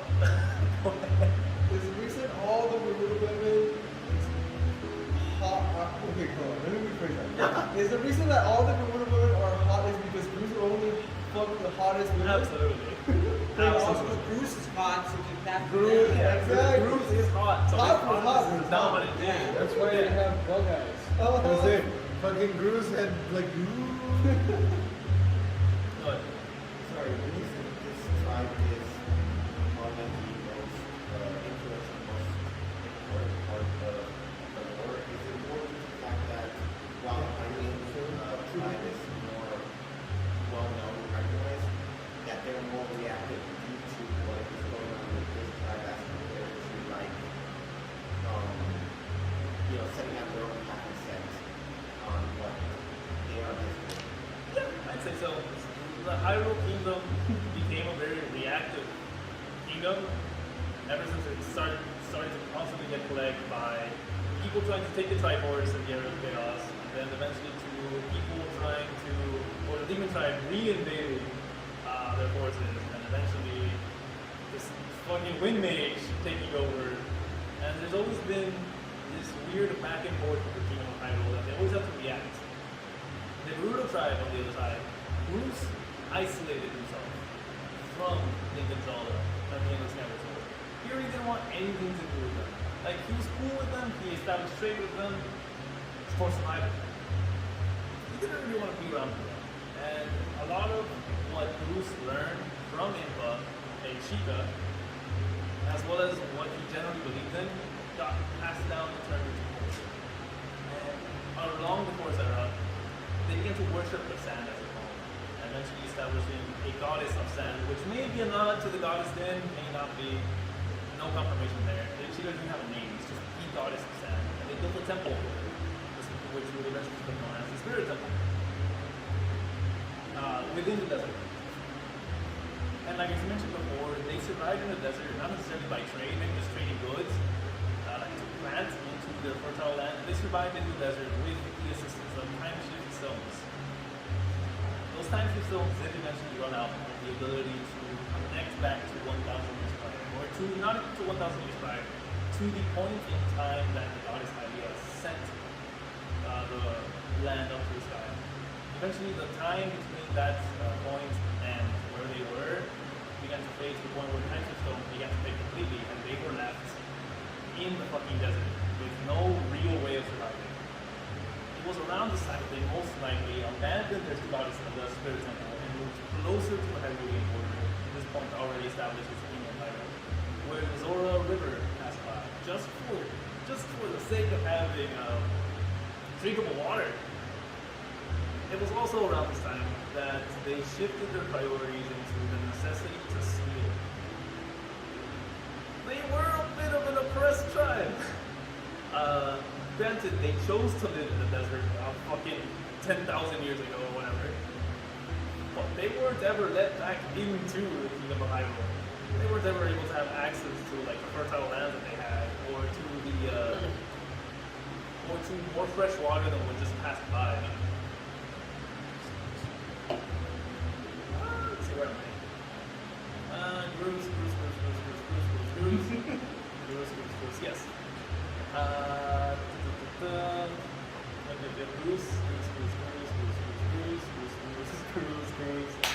Bruce. Fucking Bruce, man. Okay. Eventually, close. Yeah. I don't know if I want to ask this question. Not because it's mean, but just because it's probably a little bit of a strong question. So just due to the fact that they live in the desert and the way that the child kind of looked at, is there some kind of problematic? You don't have to put our prejudice into many people.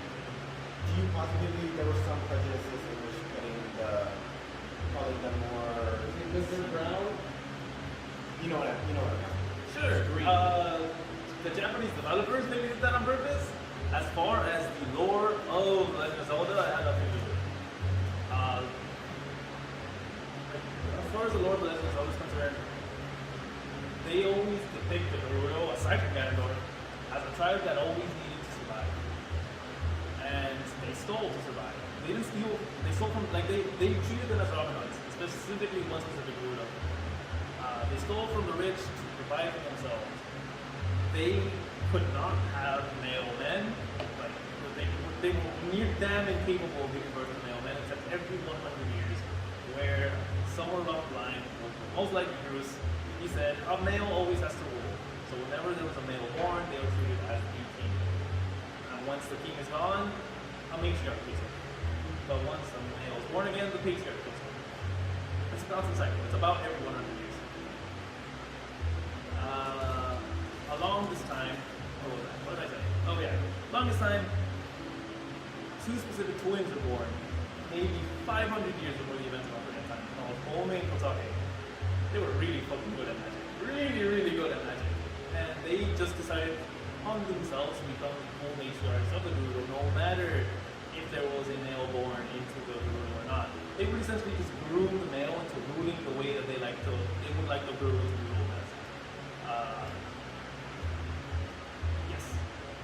But within the races of Hyrule, they became known as prostitutes because they would only have sex with Hylians to breed, because otherwise they would die out. We're incapable of having men, or having more than one man every 100 years as a child. And they would steal. So they were known as thieves, and they were known as prostitutes. For every tribe except the Sheikah. The Sheikah and the Gerudo, and there's a lot of architectural proof amongst a lot of games where there's a lot of crossing of emblems, or emblems of the Gerudo inside holy temples of the Sheikah, or emblems of the Sheikah inside holy temples of the Gerudo. That kind of gearing us back into the era of Skyward Sword. Bruce always adored the Sheikah. Because Impa kind of became a mother figure for him in the time that he existed in the circle. So 500 years before, the twins were born, and we get to roughly 50 years before the events of Ocarina of Time. Maybe like 40 years. Where our boy, Ganondorf Dragmire is born. Woo! That's what I'm talking about, baby! Ganondorf Dragmire had such a strong, unknown to him, was the first incarnation of the Mice Deity. He had such a strong aptitude for magic, such a strong aptitude for combat, a strong aptitude for, well, he was just generally really cunning, really intelligent, really hot. That Kotake and Koome, that was the first person they acknowledged as a true king of the Gerudo. And Ganondorf was a pretty smart guy. Here he was. He saw that their alliance with the King of Hyrule, or the Kingdom of Hyrule, was an absolute sham. They're literally being oppressed and they're not allowed to expand into fertile land.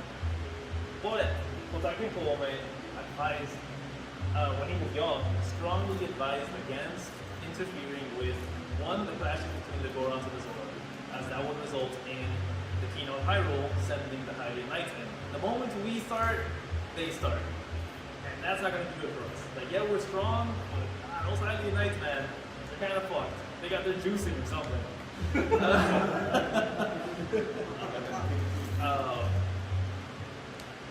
And Ganondorf listened to that as a kid, but the older he got, the more he saw that the war between the Zora and the Gorons for land and favoritism over the Kingdom of Hyrule was getting out of hand.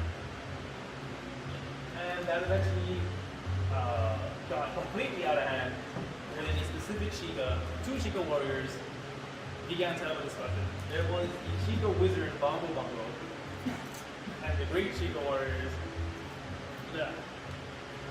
Impa, who were great warriors in their own right for different reasons. One was a very astute wizard, and one was stupidly strong.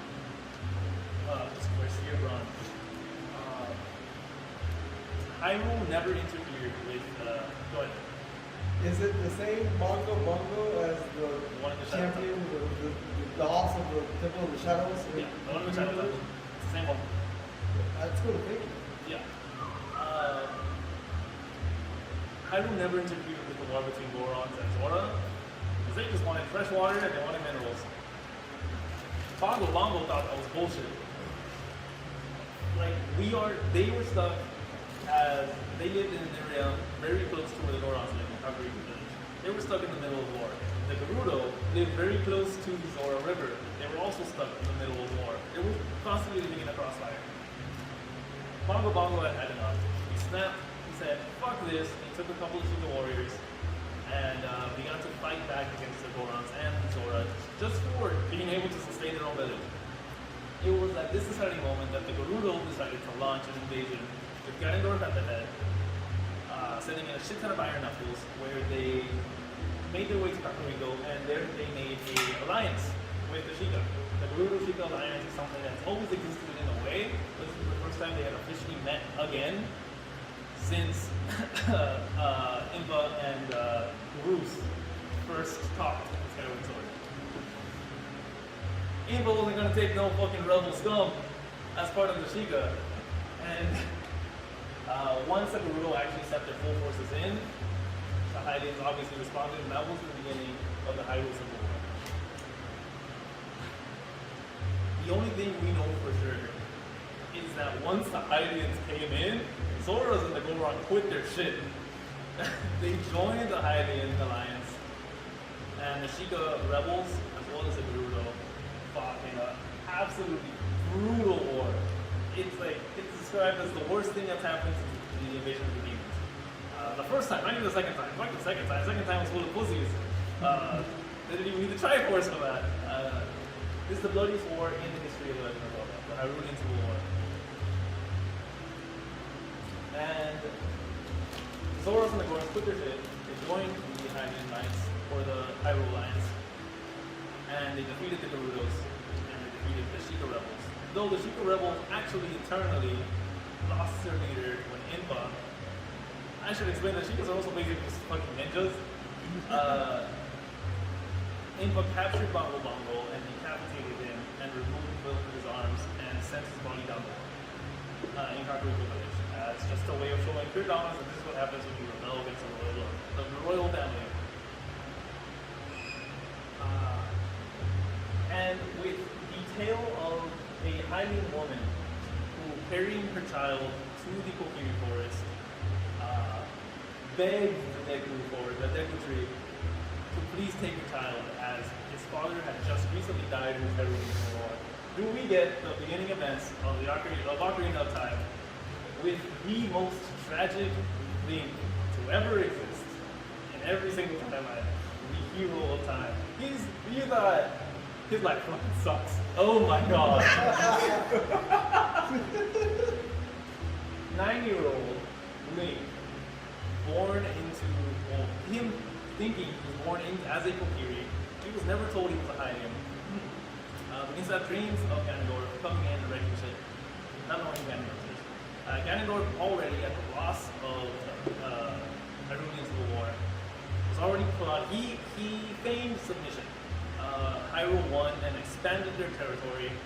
The only thing that they did not say they properly owned was Zora Domain and Death Mountain, and technically the Gerudo Village.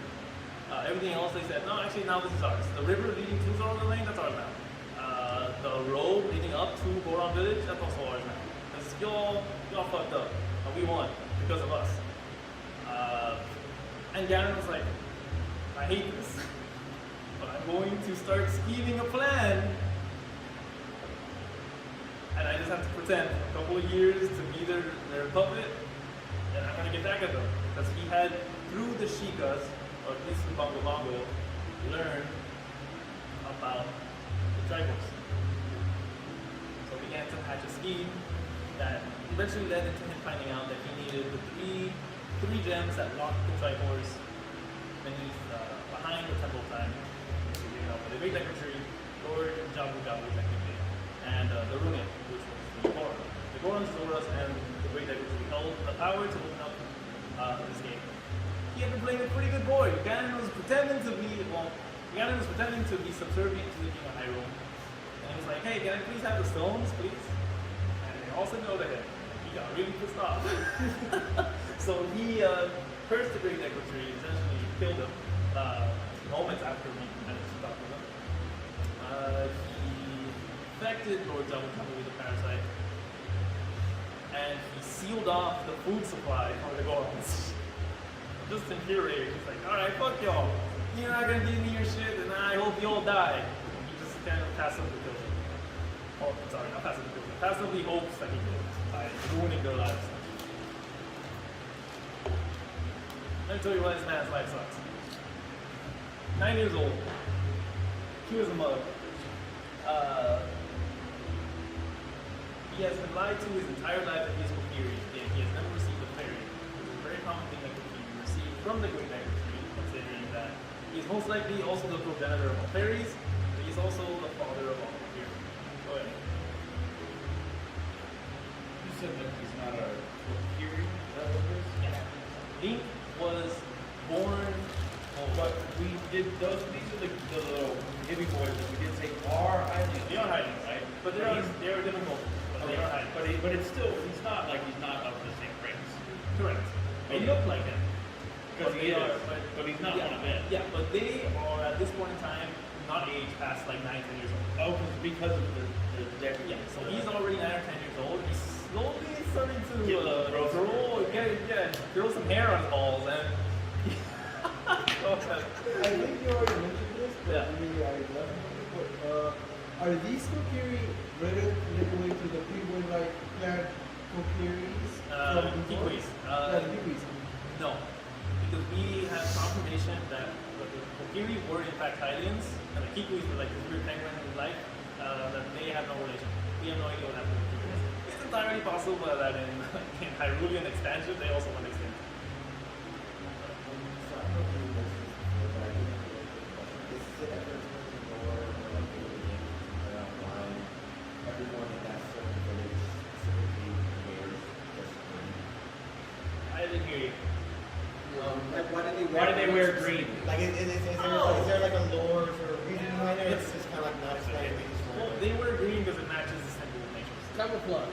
Essentially, yeah, it kind of is. It really is camouflage. They are a very secluded culture. They don't like people coming in and out. The Great Deku Tree made an exception for Link because he saw great potential in him for a coming evil. Were you asking what? Oh. They wear green because it kind of symbolizes that they live with among you. That's the entire reason for that specific card. It's called the fairy card. It's supposed to look different than like the original Link stuff. They technically, if you look at it, it's like, oh, that doesn't look similar at all. It's like the Chinese cheap knockoff that is. Because once he actually is donning the proper garb, it's supposed to look different. But no, yeah. Otherwise, they're just wearing the green cap and the green stuff to blend it with Link. So he grows up thinking he's so weird, he's actually not. Everyone thinks he's weird because he doesn't have a fairy. He's bullied there. He has exactly one friend, Saria. Picture Saria? That's not Saria. Picture Saria. Saria. Kuro Kokiri, they're friends. And once Link finds out about his destiny and receives one of the emeralds from the Great Deku Tree, actually, skipping over Saria. Link and Saria, they're the only friends they have. So they're... What? La más fuerte, güey. ¿Más fuerte? ¿Le subo? ¿Cuánto le subo? Muy de más, compadre. So, Saria and Link, Saria is the only person that Link has. Saria sees a really good friendship with Link. Was whenever Link was sad, she would play a song for him, which became known as Saria's song.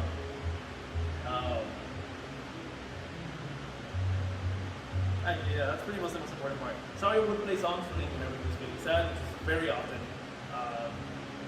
And when Link finally received a fairy, she kind of already knew that this probably meant that Link was going to leave. She always had a suspicion that Link was not really superior. But she didn't care. It doesn't matter to her. She just knew that she really liked having this friend around. So once you talk to the Great Deku Tree, receives the emerald to begin his quest to go find the princess of the Nether. Yo, shit's about to go down. Link is getting ready to depart until Saria gives her the ocarina that she used to play songs for him. Whenever he was feeling sad, he should play the song that made him happy, which was her song. And with that, like, parting goodbye, Link goes and ends up in Castle Town, quickly finds out that, oh, he's a Hylian, but he also doesn't fit in Hylian culture, because he's raised as a Kokiri. So he's already starting to feel a lot like an outcast. And now he only has the presence of a nagging fairy, according to the fan base, who was given to him by the Great Deku Tree to be a guide. That's the only person he talks to, really. This fairy that's following him around and telling him to go find Princess Zelda. Just general companionship throughout his coming adventure. When he comes across, eventually infiltrates for some reason, and he comes across Princess Zelda, where he meets the Princess Zelda, and so he tells her, yo, shit's going fucked, the tree told me. And he's like, oh shit, no, yeah, I dreamed about that. Hey, look at this dude. And then we see the perfect Ganondorf meme, where he's haha, I swear loyalty to you, psych. And sees the children. But he doesn't really think anything of them at that time. And Link is then tasked to go to the Gorons, go to the Zora, and help them out. Not before Zelda teaches him a secret royal family song, which is known as Zelda's Lullaby. Using those two songs and his surprising prowess with Ocarina, thanks to Saria, he is able to befriend the Gorons and become a sworn brother with Darunia, which, glossing over the fact that he saved their entire race by for opening their supply of food again, is the reason that Goron had a child named Link. They are sworn brothers, and it's probably the first friend Link made after Saria, excluding the fairy, who was mostly providing companionship more than friendship. After that, he finds his way into the Zora domain, meets the King Zora, and says, yo, can I have the sapphires? And he's like, no, my child's missing. And he's like, I'll find your child, I guess. And he discovers that Princess Rudo, which is the princess of the Zoras, got eaten by Lord Jabu Jabu for some reason. But that's because of the parasite that Ganondorf had infected him with. Oh god.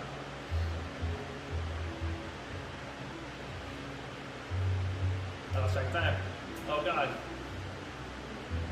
Lord Jabu Jabu eats the Princess Rudo. Link finds out that she is eaten by Princess Rudo by a message in the bottle that she sent out. He finds a way to get eaten by Lord Jabu Jabu, and during that entire exploration of the giant ass fish, Princess Rudo develops a crush on Link, finding him very handsome. He kills the parasite that's affecting Lord Jabu Jabu, and Princess Rudo bestows upon him the sapphire, which was also treated as an engagement ring, because she just found Link so hot. But He's still 10, right? he's 9 years old. He's 9 years old. He's 9 years old for half of the game. Well, he's 9 years old the entire game, mentally anyways.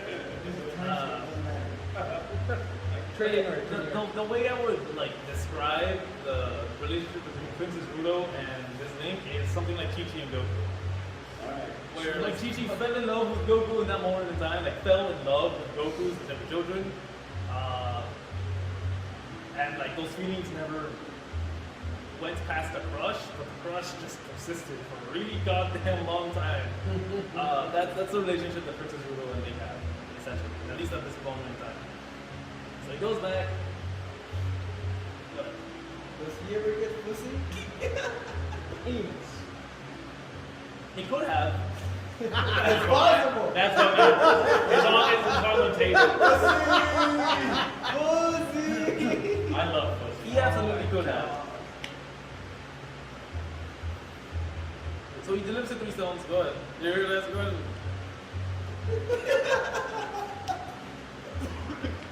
Is that why they evolved into birds? No. He didn't have the Thank you, pussy. thank you, Professor.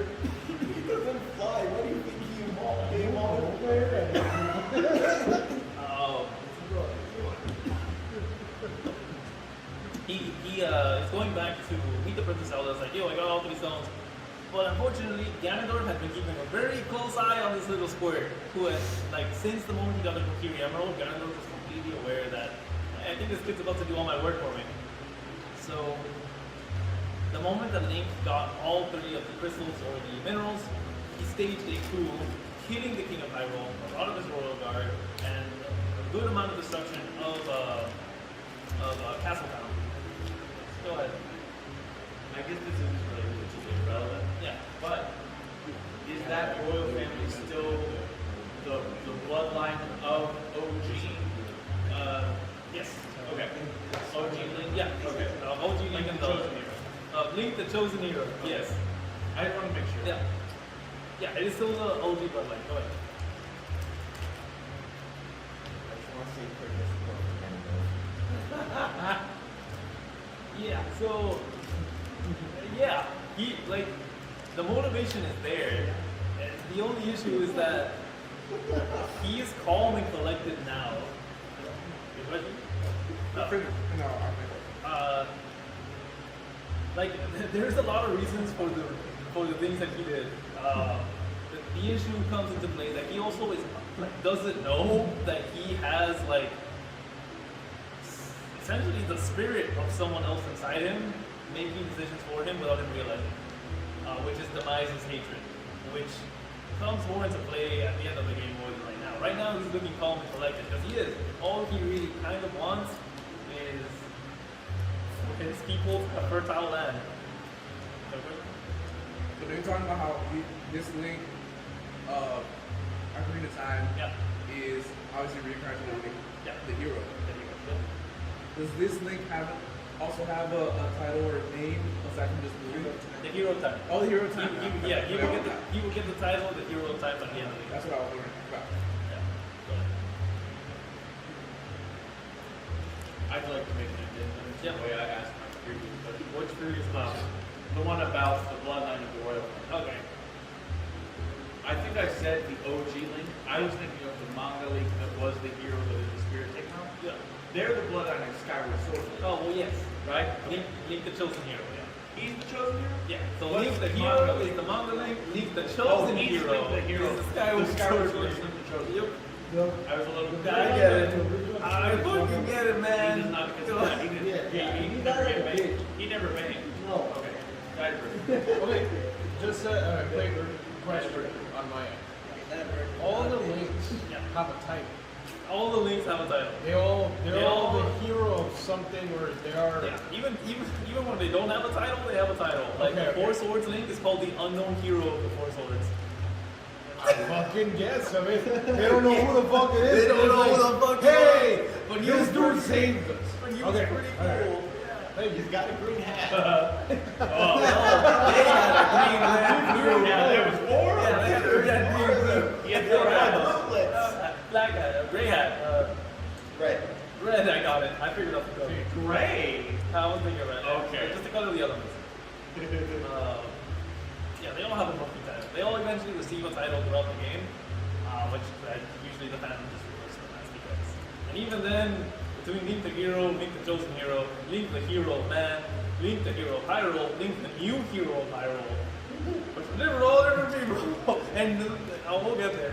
Link the new hero of Hyrule happens before Link the hero of Hyrule. God, that timeline's a fucking mess. Oh god. God bless Nintendo. Speaking about timelines, does this timeline conform with the Nintendo official timeline? By the way? Yeah, Okay. yeah, this is all following the official timeline of that Nintendo Okay. produce and then reproduce in the I exact understand that. You know, I know that some fans don't go by that No, timeline. they don't agree with it, but But you're making it work. I'm making it work because there is proof in the footage. Okay, I understand. Yeah. So, kind of Ganondorf staged the coup. Fuck Hyrule. Hyrule rules. Gerudo rule. And he seemingly chases off Princess Zelda before attempting to zap the little squirt. Not the little squirt, not knowing that that was all Ganondorf's plan. He was just trying to trick him into thinking he was leaving, so that he could follow him back into the Temple of Time, where Zelda had thrown the Ocarina of Time to this thing. So he grabbed it and encoded in it was a message telling Link, hey, you need to play this song at the Temple of Time to open it up and get access to the Triforce and fucking wish for Ganondorf to explode or something. That was the plan. Princess Zelda needed the Triforce to be activated so Ganondorf could just leave. Wish that Ganondorf goes away. This is all part of Ganondorf, all part of the plan to Ganondorf.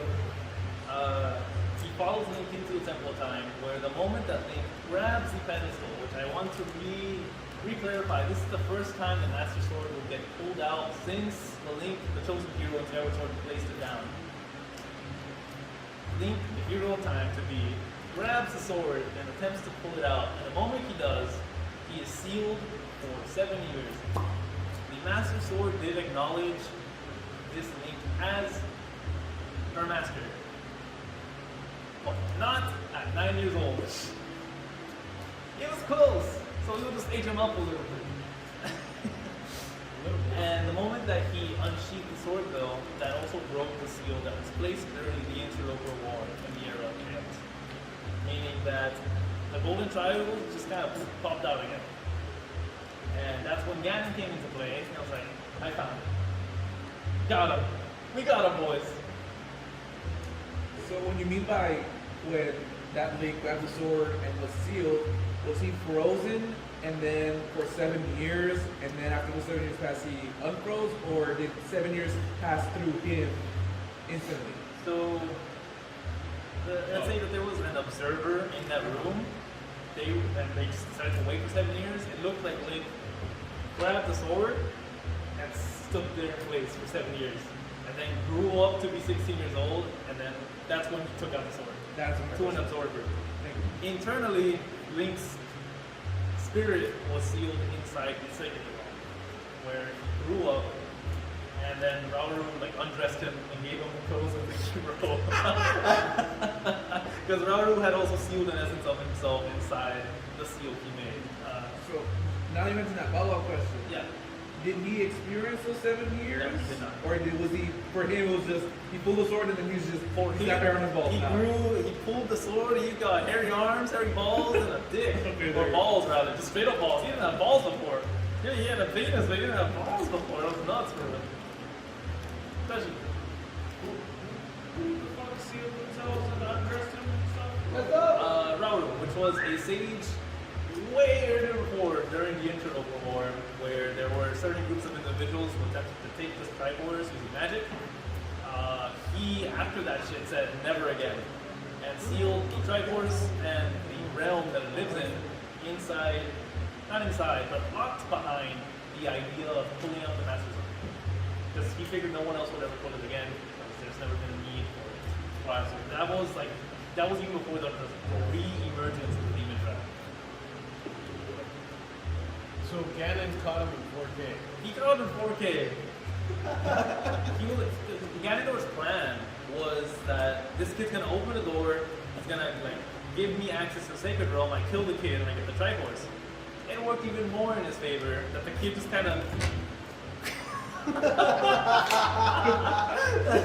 he's like, well, it works for me. And he just walked right into the Sacred Realm. That's some bug shit. I love it. Yep. And the moment that Ganon attempted to touch the Triforce, the thing about the Triforce, for some reason, and you could consider this an intervention by the Golden Goddesses, or you could not. But sorry, I may have to re-explain the Silent Realm and the Sacred Realm. It's the same thing.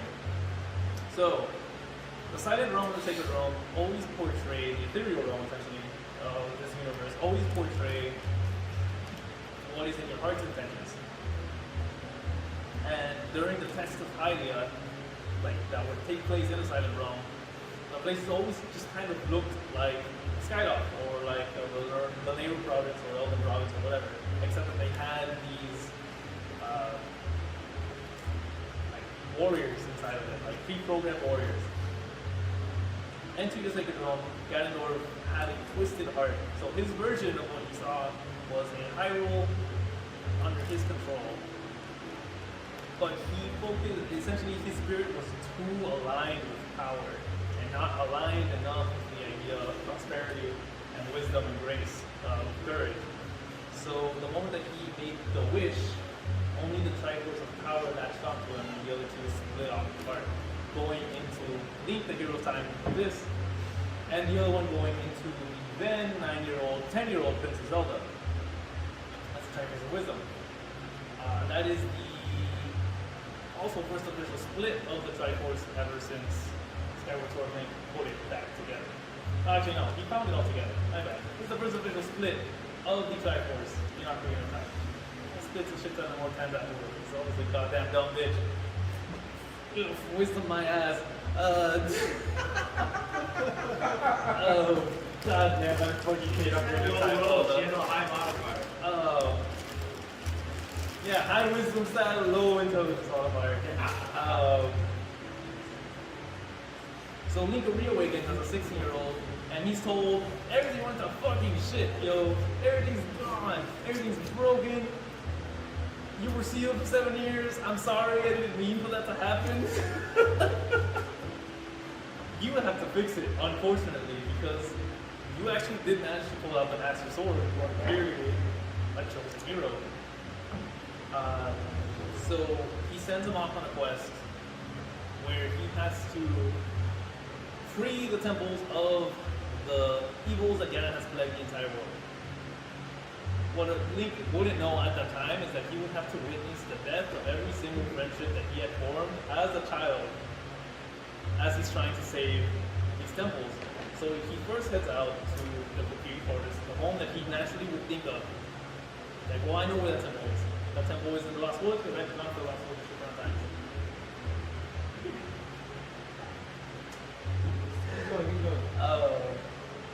Or I've gone to the temple a bunch of times, I know where it is, I know where Saria is, she's probably still there. She's probably cooking, it's cool. He does find Saria, and Saria's like, yo, some shit has been going down for the past 7 years. And I think I finally found the source. So I'm gonna go in there and I'm going to try to stop it. By the time Link finds the same source that she found, Saria is nowhere in sight. And it's the same story for the Gorons and his sworn brother Darunia, who inside the Fire Temple says, Volvagia has been reborn. What the fuck? That was Ganon's doing. He's eating all the Gorons. I need to stop him. And he went in without the Megaton Hammer. Same thing. Link shows up. Darunia's gone. Princess Ruda, same thing. He shows up to the Water Temple. Princess Ruda informs him there's a fucking water draining amoeba that somehow just showed up. Ganondorf's doing. It's killing all of the Zora. Literally sucking the life out of us. 95% water. Same thing. She hails in ahead. She knows where the source is. She most likely suffocated to death. Every time Link showed up to fight the boss, they were already gone. And they re-meet in the spirit realm as they are reborn as sages. Just general chosen allies of the hero. But they did have to die to be reborn that way. Link is losing friends left and right. I know, like, I skipped over a lot of Saria's friendship with Link. The idea of, like, the sworn brotherhood that Link had with the Gorons. And that kind of crushed that Princess Rudo got back to Link. That Link never really reciprocated anyways. But it's a tension he never had before growing up, being bullied. He's just seeing people die left and right, not necessarily in front of his eyes yet.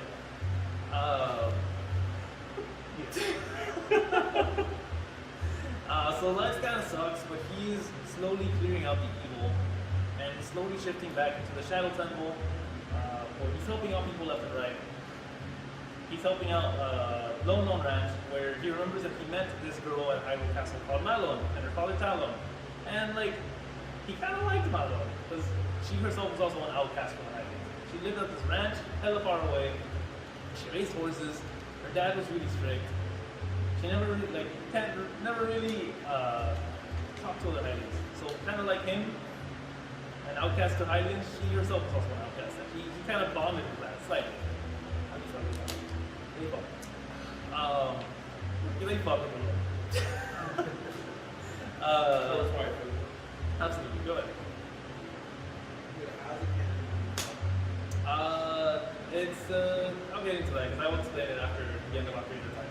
So it is canon that the hero time at Malon, fuck. He out of all of them, he forgets pussy, goes for the ranch girl. Yes. It's a Boris. Once he realizes that sometimes he has to go into the past, sometimes into the future, I've established that that connection in time is less like a direct connection like in Skyward Sword, where it's directed to a specific point in time, and it's more like a bridge, a 7-year gap bridge, where if a day passes in the future and you go back 7 years, it's still a day afterwards, just 7 years in the past. So he does have a time limit before the events that Ganondorf created are irreversible, where he would travel 7 years back in the past, and now it's just 7 years when he showed up. He has maybe a couple of weeks to figure this shit out. And in that time traveling back and forth, he discovers that there was a second in command that during the time of Ganondorf's coup, the second in command of Ganondorf, the Guru, said enough is enough. And attempted to betray Ganondorf, except that his mother's, now the 400-year-old witch is, Spandrova, sealed her away and forced her to become an iron knuckle against her will, which is just a giant knight in armor. In the past, Link finds her, befriends her, and the Guru's like, hey, you're pretty cool, you know, for a kid. Go ahead. You mentioned the giant armor, right? Yeah. Is this the game with the dark knight? Yeah, darkness. That's the dark knight? That's the darkness. Ah, I knew it. I knew it so bad. I just had to make sure.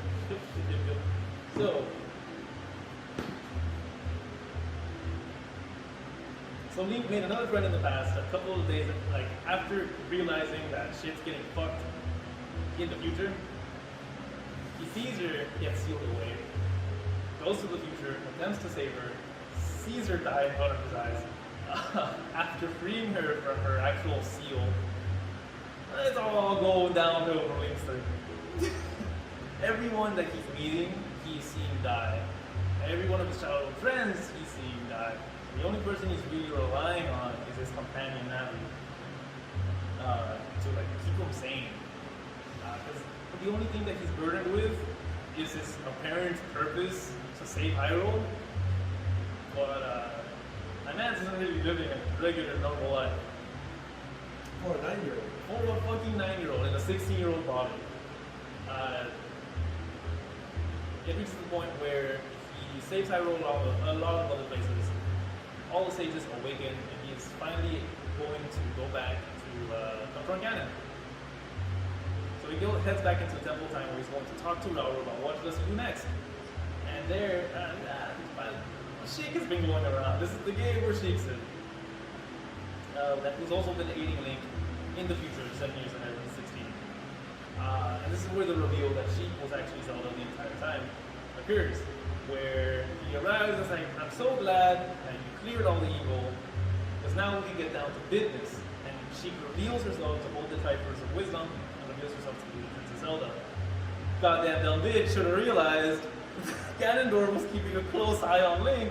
The moment she revealed to be the Zelda, she gets trapped in a fucking purple rupee. She gets trapped in a fucking seal, and Ganondorf sweeps her up. And so Link's like, goddamn dumb bitch, and goes to the Ganondorf Tower.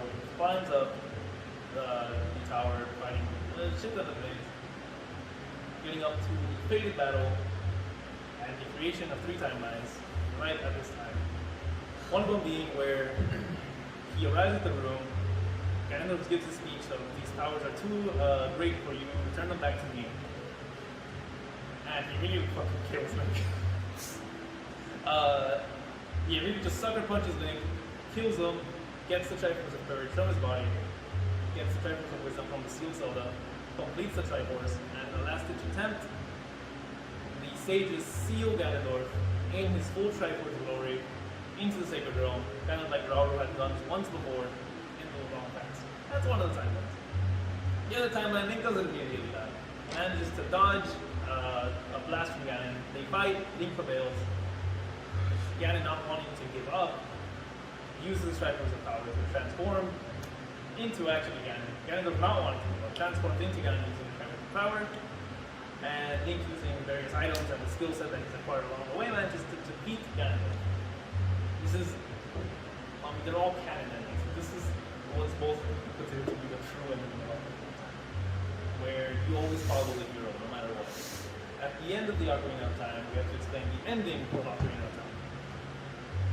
We're almost done, because even after this, all the games that happen afterwards don't really matter. We can literally skip 2 Breath of the Wild after Ocarina of Time, because nothing else fucking matters. Like, yeah, Wind Waker matters, because like that's like, I already. Wind Waker is where Ganon explains his motivations that he had before the Hyrulean Civil War. We already know about the Hyrulean Civil War. I've already essentially put into chronology all the events we find out after Ocarina of Time. Go ahead. Sorry, I just want to ask, is the only reason why you might explain the bigger is that like the lore and the world in it is very much extremely different compared to everything else that's been shown in Zelda lore, or? Well, no, it leads it to its own like conclusion, but I'll get to that. So the Ocarina of Time ending, where Link defeats Ganondorf. Go ahead.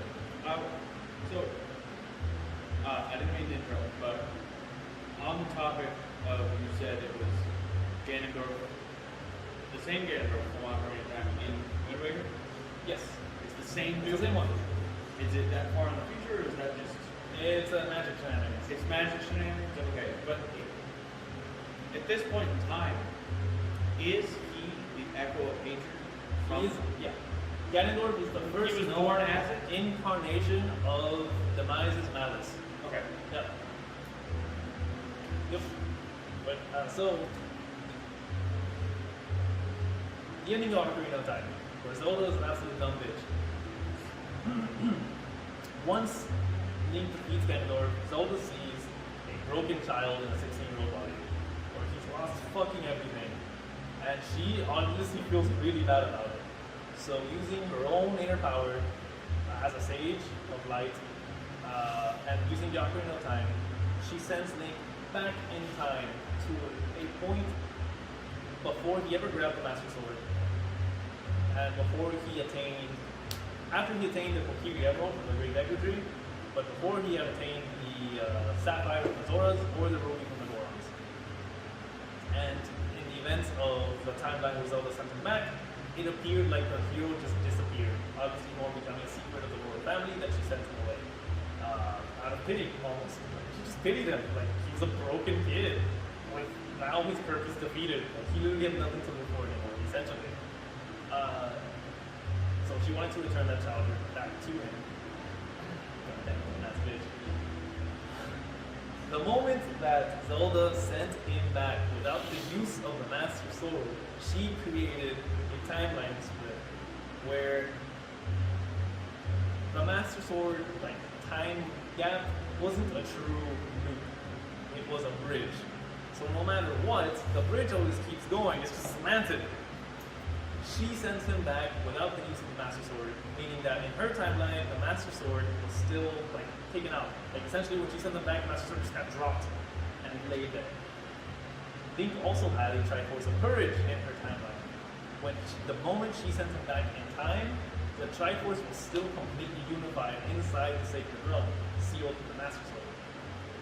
The moment he touched back into that timeline and crossed the Sacred Realm, Sacred Realm is always used as a gateway into everything. Parallel universes, different timelines, etc. The moment he crossed the Sacred Realm and entered back into his original timeline, there was a paradox. There were 2 Triforces of Courage. So how did it correct itself? And it did correct itself. Link's Triforce of Courage from the old timeline shattered. But he received the Triforce of Courage as he passed through into that time. So in the time where Ganon never touched the Triforce, he still ended up splitting the Triforce in the travel timeline, where one would eventually end up in Ganondorf's power, the other one would eventually end up in Zelda's power. Go ahead. Where's Mickey Mouse?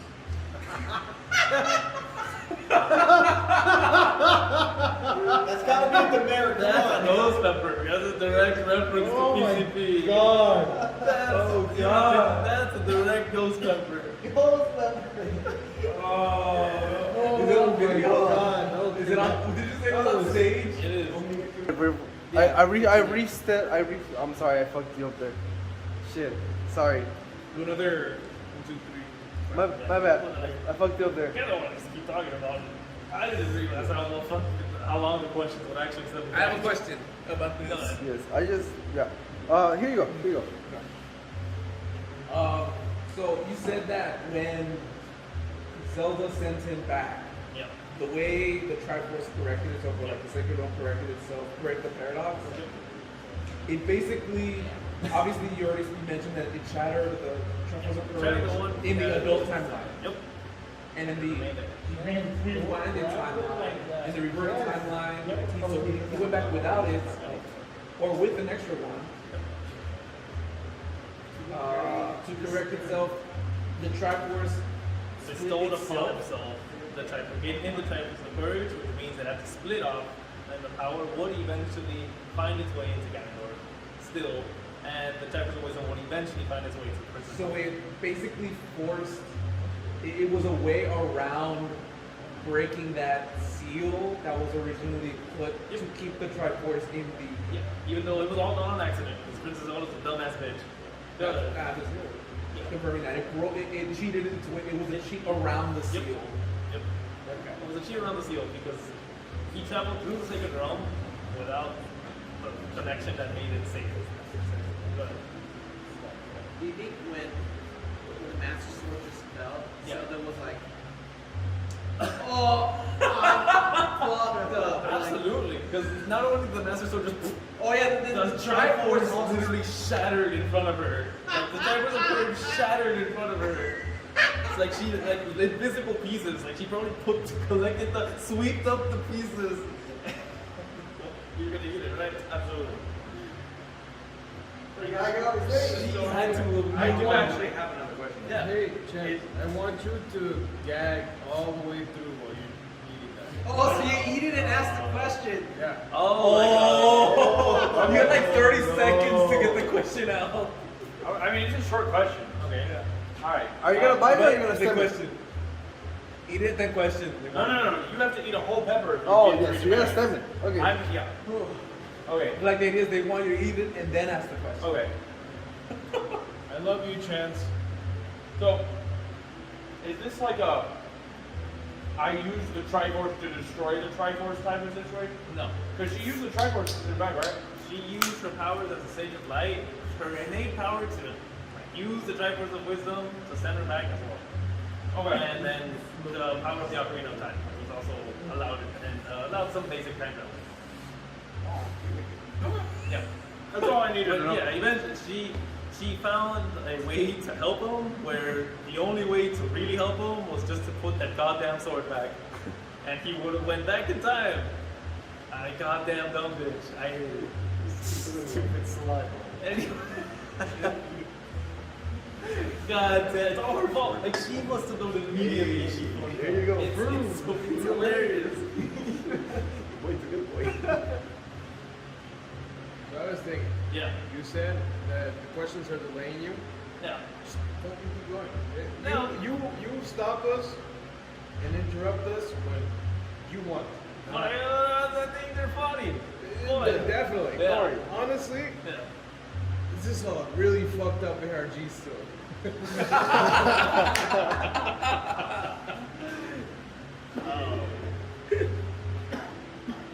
Yes, and then it's yeah, it actually is. It just, but that is the timeline split. That is the infamous timeline split of the Legend of Zelda, where one of them he dies, which is that's where most of the issue of a lot of Zelda fans have.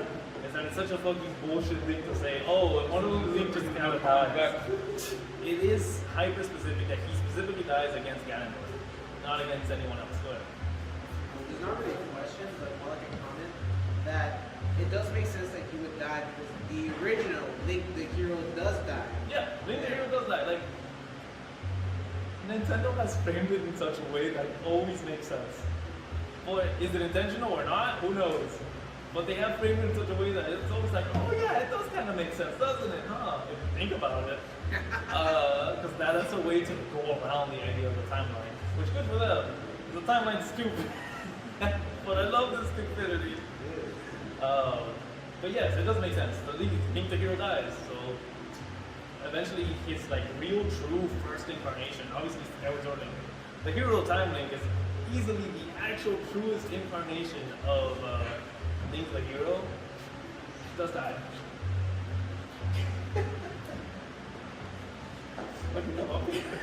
Just so that I'm not suffering because I'm very much. Oh, okay. I came up here so my sufferings will come out. Yeah. As the first to eat a ghost pepper, can I give it to Barrett the Thugger? Why are you gonna... Because he's not paying attention, he's playing with swords. What? I want to be teacher's pet. No. God damn it. The Baron. One instant to merit and already on one. Yo, sí estoy poniendo atención. Reality. And This is literally my yeah, but that is by far the longest forward of from here, I can skip the idea of Wind Waker not being relevant. It's not that like it's so drastically different. Is that I already explained the relevance of Wind Waker and Ganon's motivations that he only reveals in Wind Waker, but they're present before Ocarina of Time. That's the most relevant part of Wind Waker, aside from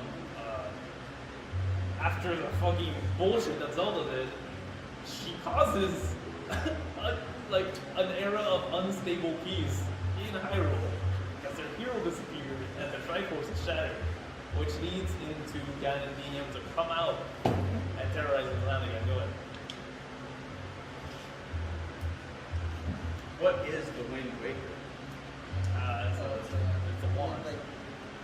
Oh, it's the wand it has? Oh, so it's another like instrument named the game. Okay.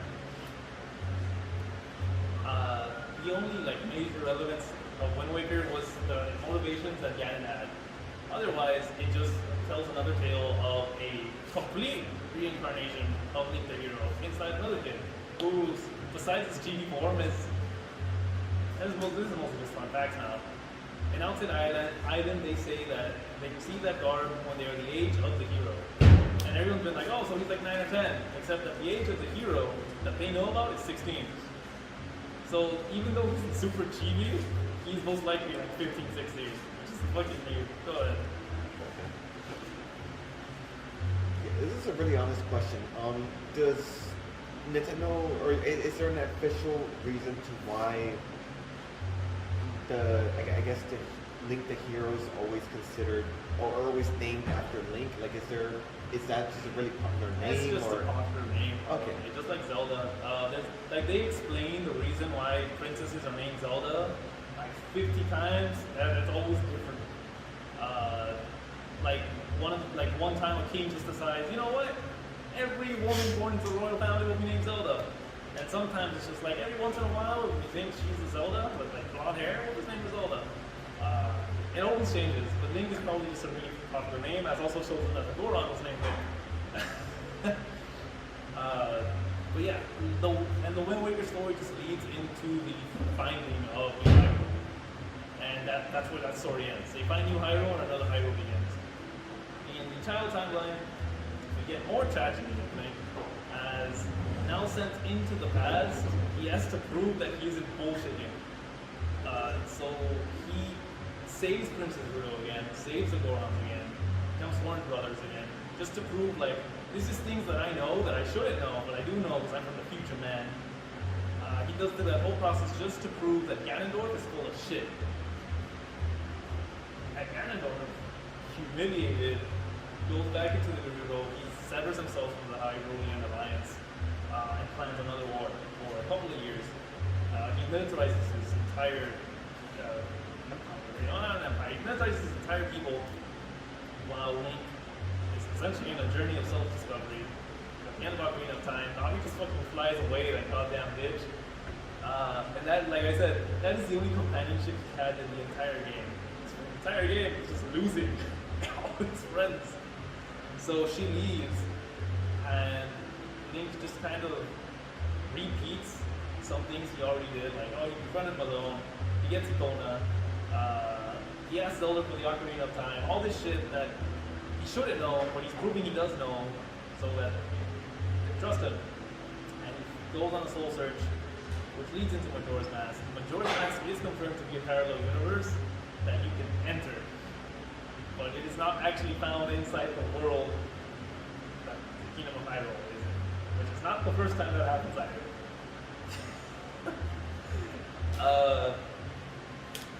He comes back. That's when he bangs Malon. For that same reason, like Malon's the only person that was always holding distance from the Hylians. So he's even like sent back in time. It didn't do him any favors. He was still an outcast. And Kokiri, like, I mean, aside from Saria, like Kokiri never really acknowledged him. The Hylians never acknowledged him. It seems so weird and different. He was like Kokiri, except he was a Hylian. It's different. That's weird. We're not gonna like you. So he eventually ended up with Malon, and he became a Hylian Knight. You know, that's all the skill set he had. Years pass, Ganondorf finds out that the fucking snot-nosed kid that ratted him out is a Hylian Knight now. That triggered him, and that's when he launched what became known as the Gerudo Hylian War, which is essentially the Second Civil War.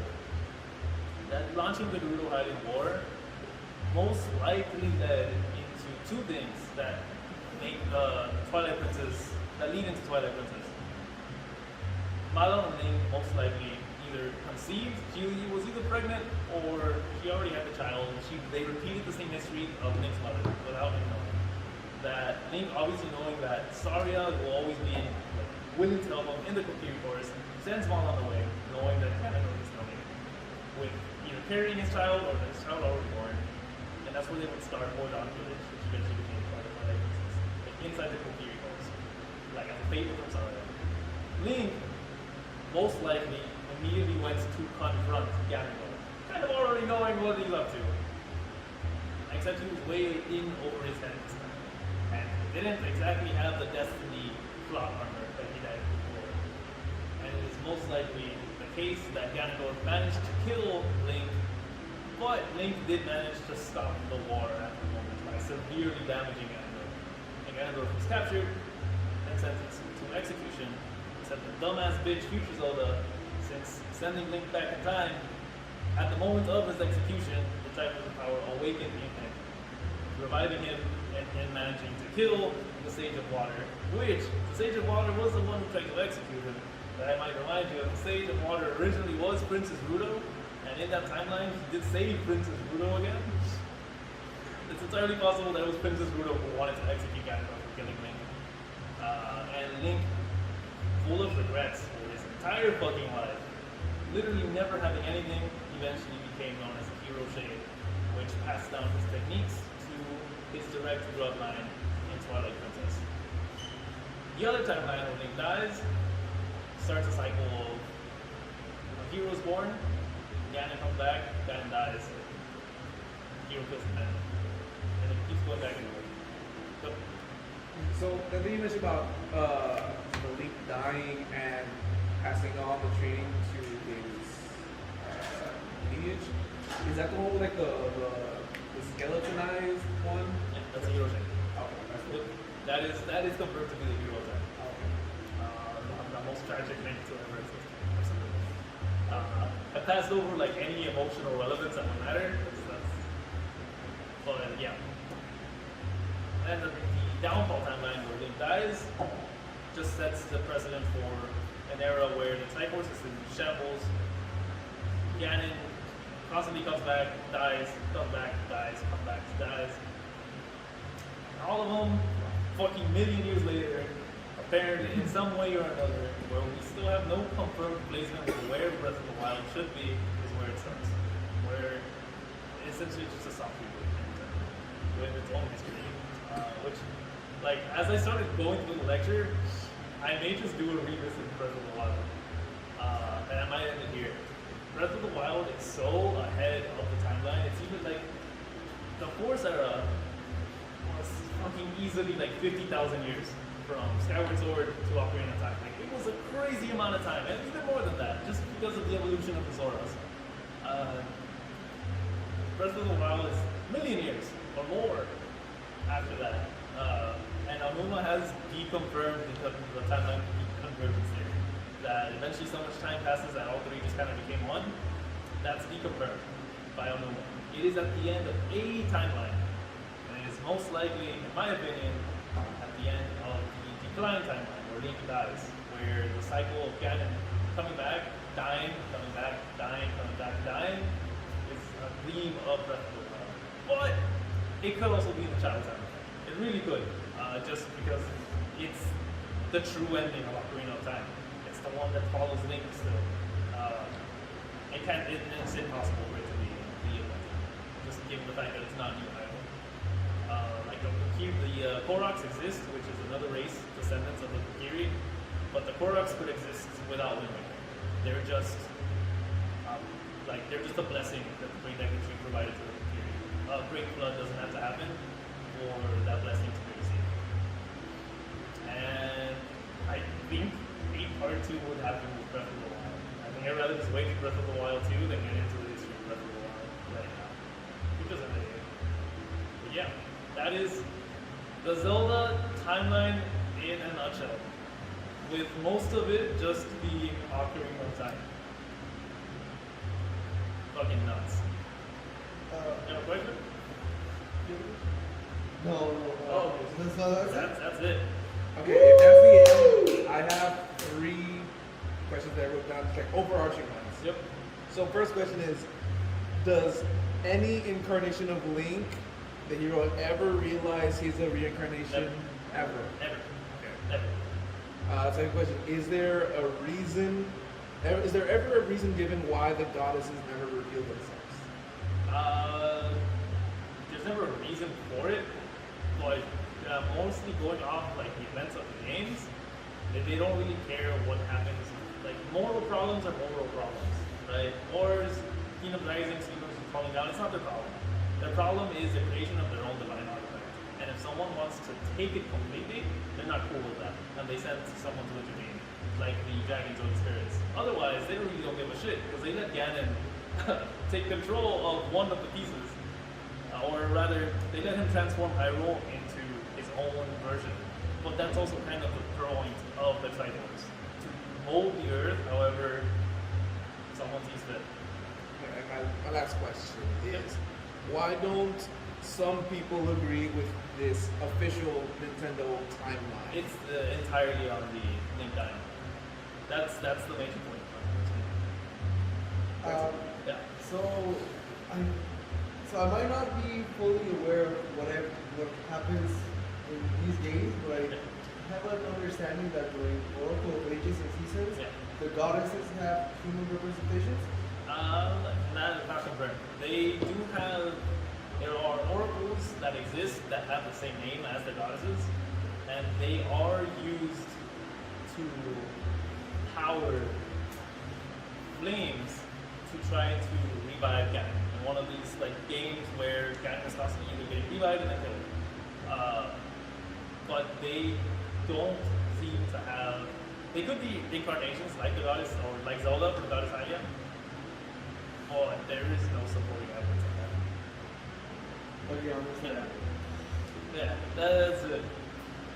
I love the Oracle games, but they actually don't matter to the timeline. But I love Majora's Mask, it doesn't matter to the timeline. So then, I guess since we're touching on it, what is Terminal? Terminal is a parallel universe, like Laurel. Laurel is also a parallel universe. But they don't matter. Okay. No, they are confirmed the parallel universe. You could just walk into it. You could just straight up walk into it. It's like a crack in the sacred realm. Okay. Yeah. Okay. Yeah. Which the crack honestly could have formed because all that was done did. So that's it? That's it. Woo! That's what I'm talking about!